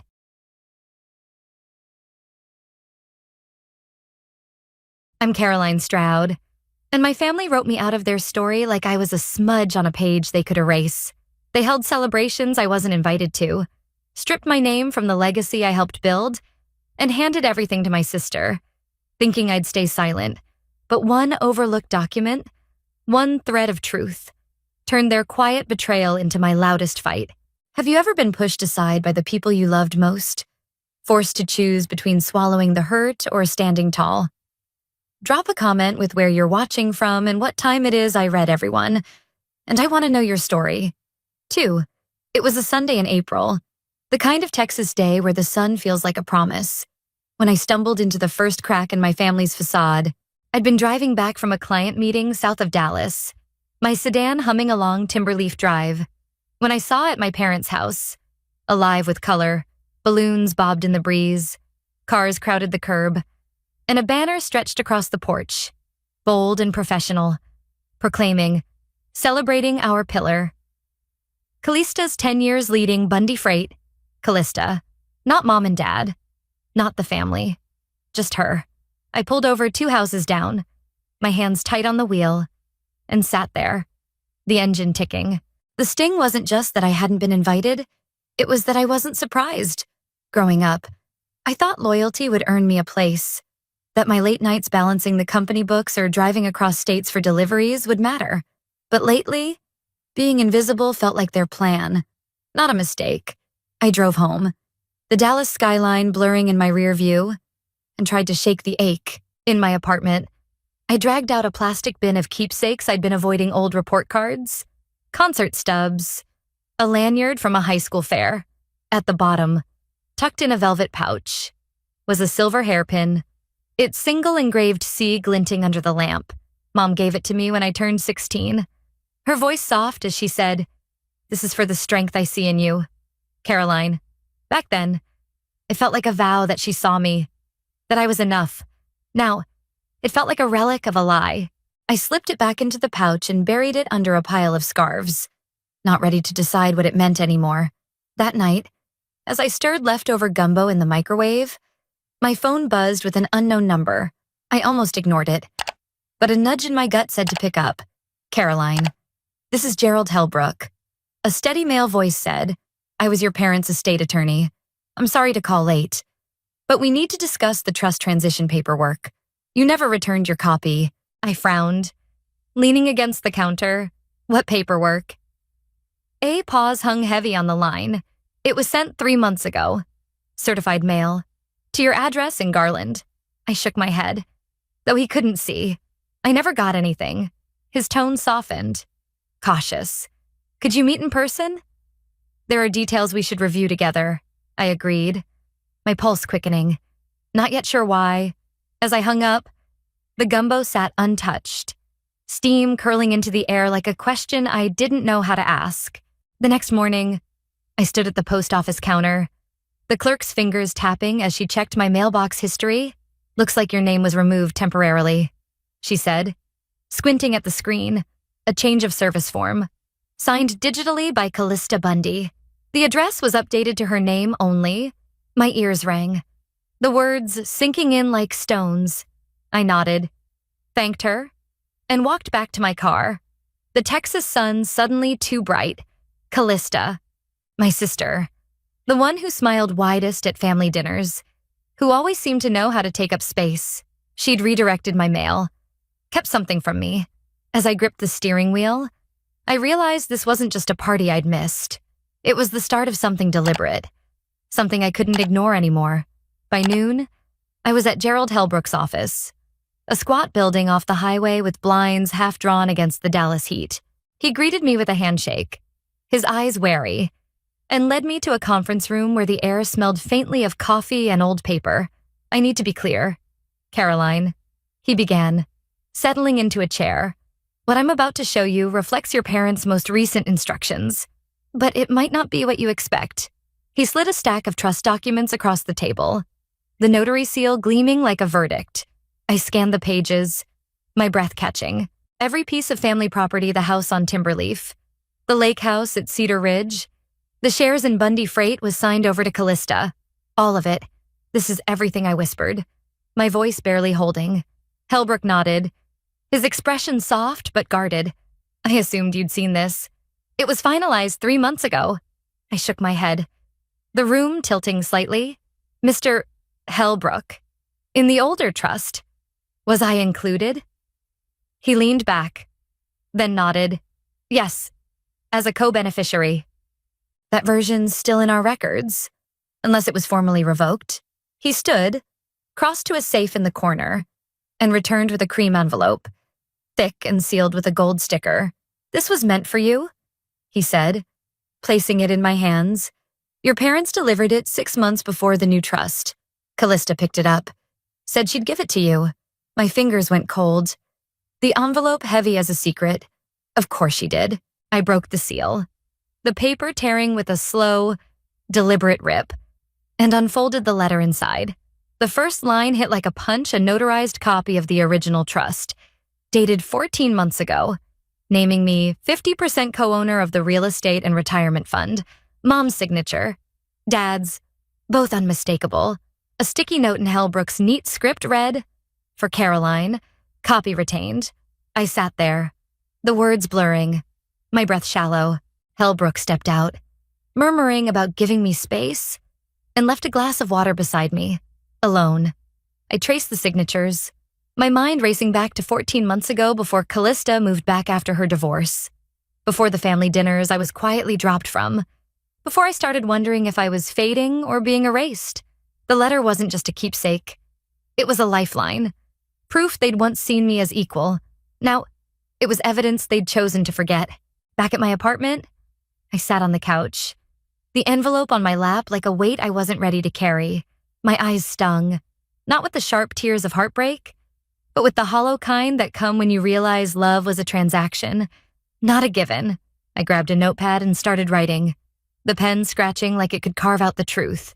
Over 6 years, I'd paid $78, $300 toward their second mortgage after the market crashed, wired money for a new roof, and covered a property tax bill in 2020. Each time, Mom called it a family favor, her voice warm with gratitude. I thought it was real. Now, those favors felt like debts they'd never planned to repay. The numbers stared back at me, stark and undeniable, a ledger of my loyalty they'd torn up. I stood, pacing the small living room, the hardwood cool under my feet. The letter lay open, its words a quiet roar in my head. I wanted to call someone Mom, Dad, Callista, but my fingers wouldn't move. Not yet. I wasn't ready to scream or beg. Instead, I sat back down, the notepad in my hands, and let the truth settle like dust after a storm. They hadn't just excluded me from a party or a plaque. They'd rewritten the family story, thinking I wouldn't notice, thinking I wouldn't fight. But that letter, those signatures, that sticky note, they were my map now, pointing to a truth they couldn't bury. As the Dallas skyline glowed faintly through my window, I made a promise to myself I'd follow that map, step by careful step, until I stood in the light they tried to steal. What's the moment you realize someone you trusted had crossed a line? Share it below. I'm listening. What does it feel like when the ground you've stood on starts crumbling? Not by accident, but by design. I'm Caroline Strayoud, and I was learning that lesson in the sharp Texas light, piecing together a betrayal that wasn't just personal. It was calculated. My sister had redirected my mail. My parents had signed away my share, and I held proof in a letter they never meant for me to see. But truth has a way of slipping through cracks, and I was ready to pry them open. Have you ever had to walk into a room knowing you're unwelcome, just to prove you belong? Share your thoughts below. I'm reading every word. The next day, I drove to my dad's mechanic shop, a place that used to smell like home motor oil and coffee. The clang of wrenches, a steady rhythm. I hadn't been there in months, but I needed to see if the erasure I felt was real. Dad sat behind the counter, flipping through a parts catalog, his glasses low on his nose. "Caroline," he said, his smile thin, like I was a customer dropping by. "Didn't expect you." I shrugged, my eyes drifting to the back wall where a founder's plaque hung, one I'd designed a decade ago. My name used to sit beside Callista's under Mom and Dad's, a quiet nod to my years managing roots and payroll. Now, the gold strip lists only 3 names. Mine was gone. "New plaque?" I asked, my voice light as I traced the frame. He didn't look up. "Callista's been stepping up. Makes sense to update things." I bit my cheek, the metallic taste grounding me, so erasing me as her reward. He shrugged, eyes still on the catalog. "You've got your own life now." I left before my voice could crack. The doorbells squeak, chasing me out. Back home, I opened my laptop and pulled up the Dallas County Clerk's online portal, my fingers steady despite the pulse in my throat. I typed in our family's address and clicked through the deed history. There it was 3 months ago. The Timberleaf house transferred to Callista Bundy. No mention of me, no trust, just a clean swap. Then, a second record, the warehouse lot. Dad's pride, also hers. The dates aligned with Hellbrook's call. They'd had to notify me legally, but they'd banked on my silence. I printed the pages, the hum of the printer a small rebellion, and tucked them into my growing file. The truth was stacking up, each document a brick in a wall I was building. That Sunday, I pulled into my parents' driveway for a family lunch. A store-bought pecan pie in hand, no homemade warmth, just enough to meet their unspoken rule of bringing something. The air was thick with jasmine and chatter. Church friends in bright sundresses orbiting Callista near the porch. She looked like a magazine cover. Curls perfect. Her laugh a calculated chime. "Caroline, you came," she said, her smile tight as she took the pie. Her eyes flicking to my plain khakis and blouse. Inside, Mom bustled in the kitchen, directing a young volunteer with trays of cornbread and collards. Both my girls. She cooed, her gaze lingering on Callista, but especially the one who's always here. I swallowed, filing the jab away. Lunch was a buffet, and I took the smallest plate, settling at the dining table when Callista gestured grandly, a seat at the big table. "Just for you," she said, her voice syrup over steel. Then, with a glass clink, she stood. "I'm thrilled to announce the Callista Grace Foundation for Women in Recovery, funded by the family estate." Applause erupted, Mom's eyes misting. I stared at my iced tea, the lemon slice sinking. That money was partly mine. As I cleared plates, a habit from years past, Callista leaned close, her breath warm. "Be grateful you're here at all." I froze, then stepped back, my smile as neutral as my outfit. "I am," I said, and slipped down the hall to the guest bathroom. Inside, I locked the door and found a thick envelope wedged behind a stack of expired coupons. My hands shook as I opened it, an invitation to a founder's dinner honoring Callista as the sole legacy bearer of Bundy Freight, set for next month. They were rewriting me out, not just on paper, but in public. I flushed the toilet to cover my exit, walked past Callista's laughter in the hall, and whispered, "Enjoy this lie while it lasts." That night, her text lit up my phone. "Don't stir trouble. Caroline, it's not yours to claim." The words didn't hurt, they ignited. I wasn't just hurt anymore. I was ready to fight. When does a spark of suspicion become a flame you can't ignore? I am Caroline Stroud, and I was holding a match to my family's secrets, watching them catch. Callista's text had confirmed what the documents hinted they'd stolen my place. Not forgotten it. But I wasn't screaming or storming their door. I was building a case. Quiet as a shadow. Sharp as a blade. Have you ever had to gather proof of someone's betrayal? Knowing each piece could break you. Tell me in the comments. I'm here for your stories. Monday morning, I parked outside the Dallas County Courthouse. The stone steps cool under my flats. The records office was quiet, the clerk barely glancing up as I requested property filings for the past 5 years. At workstation 3, I typed our family's names. My breath steady, but my palms damp. The screen loaded a quitclaim deed for the Cedar Ridge Lake House, transferred to Callista 3 months ago. The date stopped me cold. The same weekend, Dad was in the hospital for a minor stroke. When I'd sat in the waiting room with a vending machine coffee, his chart in my lap, the signature Ronald C. Bundy looked wrong. The loops too tight, the slant too neat. I'd seen Dad scrawl on birthday cards, wide and loopy. This wasn't it. I printed the deed, along with a notary registry for Texas. Signed Notary, Remote Division. The notary was Monica Varell, Callista's old college roommate. My stomach twisted. Not with shock, but with clarity. This wasn't oversight. It was fraud. That afternoon, I met Mr. Lead Better, our retired family attorney.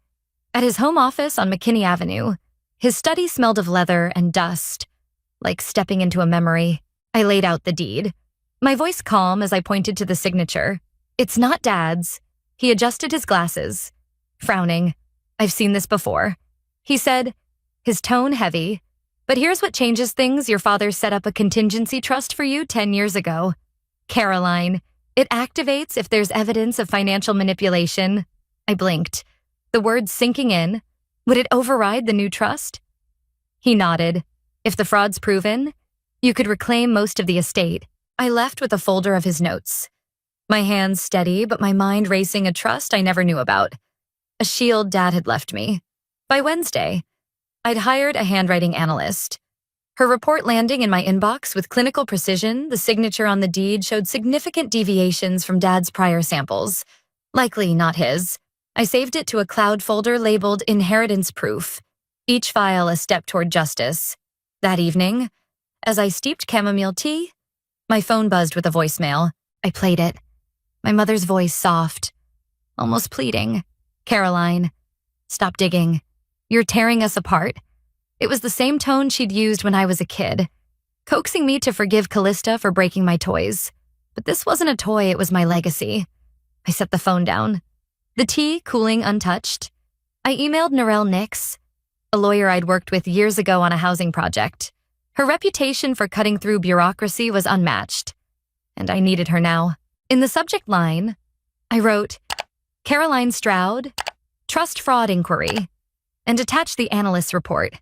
As the confirmation pinged, I felt a shift, not anger, but purpose.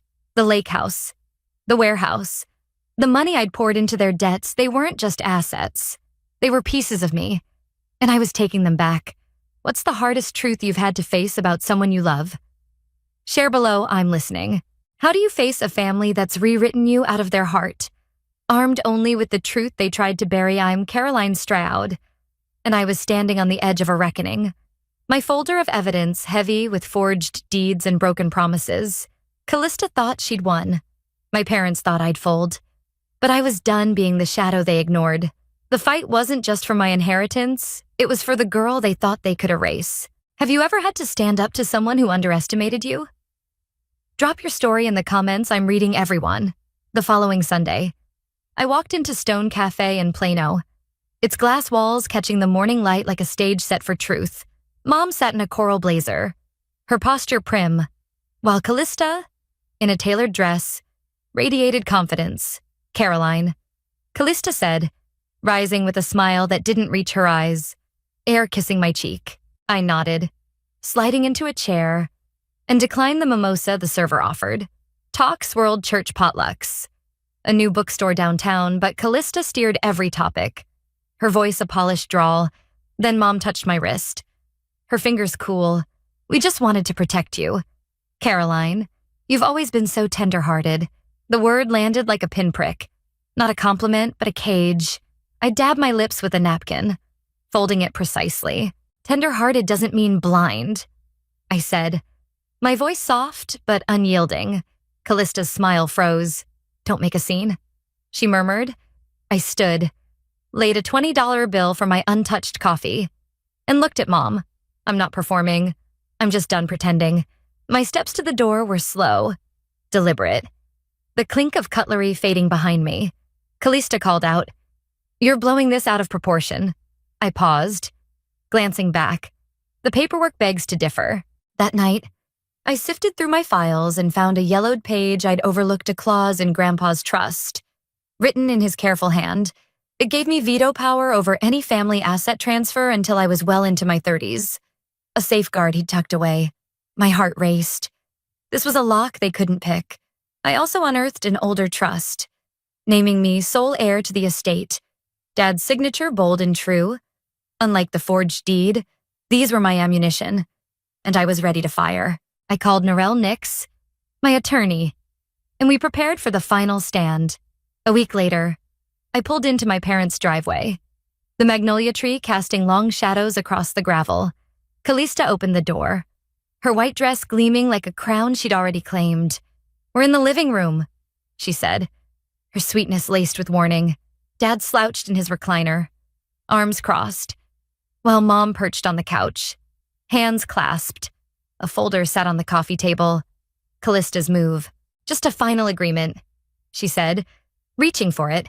I raised a hand, unzipping my bag. "Not yet." I laid out my documents with a quiet snap.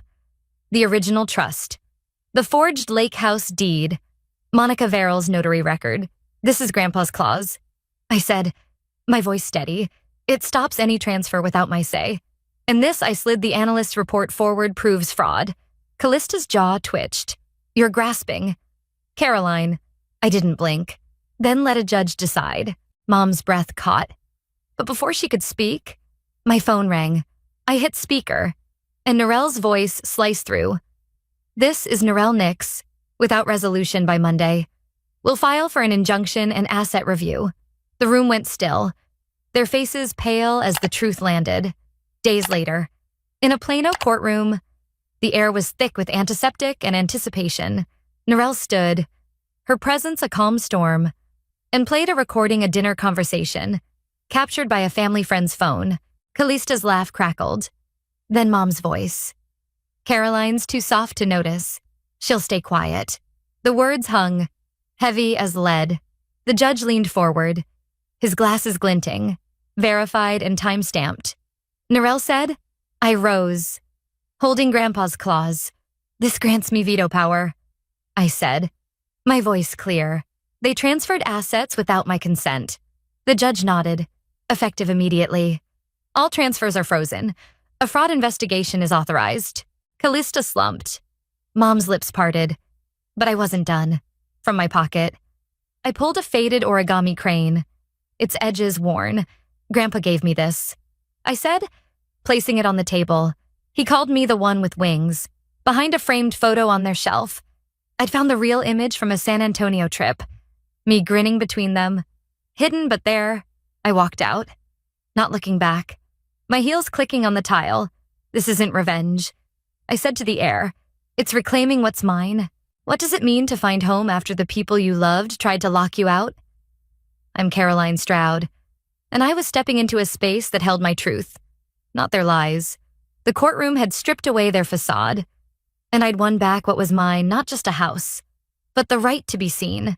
Now, I was learning to breathe in a world I'd fought for. Have you ever rebuilt after someone tried to break you? Share your story below. I'm here. Reading. I drove to the Cedar Ridge Lake House. Its deed now in my name. The gravel crunching under my tires like a quiet applause. Inside, the air carried a faint whiff of pine. The wood floors creaking under my steps. The kitchen window, where Grandpa used to whistle over his coffee, caught the morning sun, and I stood there, letting the warmth settle into my bones. This wasn't a victory lap. It was a homecoming. I ran my fingers along the bookshelf, its spines worn from years of his reading, and felt a stillness, not empty, but full of echoes that knew my name. A knock startled me. Mrs. Carver, the neighbor across the lane, stood at the door, a thin envelope in her hands. Found this in the old community mailbox, she said, her scarf fluttering. I took it, recognizing Grandpa's slanted script. Back inside, I sank into the armchair, its familiar creak a soft welcome, and opened the letter. Caroline. It began, dated days before he passed. If you're reading this, you've found your strength. I chose you because you hold fast, not to possess, but to protect. Justice lands where it's meant to. Love, Grandpa. The words wrapped around me like a quilt, not erasing the hurt, but softening its edges. I folded the letter, tucking it into my chest like a keepsake. My phone buzzed with a voicemail from Mom. Her voice fragile, almost unfamiliar. Caroline, we didn't see you until you were gone. I don't expect forgiveness. Just be okay. I listened, my breath steady, but didn't call back. Some doors closed without a slam, and I was learning to let them stay shut. Upstairs, I stepped into Grandpa's old study. Now my reading nook with soft curtains and a shelf of poetry he'd have loved. On the mantel, I set the origami crane, its wings catching the light. It wasn't just paper, it was me. The girl who folded hope into quiet corners, now standing whole. Outside, kids laughed down the street, one chasing a kite that danced in the breeze. I smiled, locking the door behind me. The key solid in my hand. I wasn't chasing their approval anymore. Not after they'd tried to erase me. They thought I was a footnote. But I was the foundation, the one who stayed, who built, who knew what to keep. This wasn't about burning bridges. It was about walking forward. My dignity a light they couldn't dim. What's the moment you chose yourself over someone else's story? Hit subscribe and share below. I'm listening.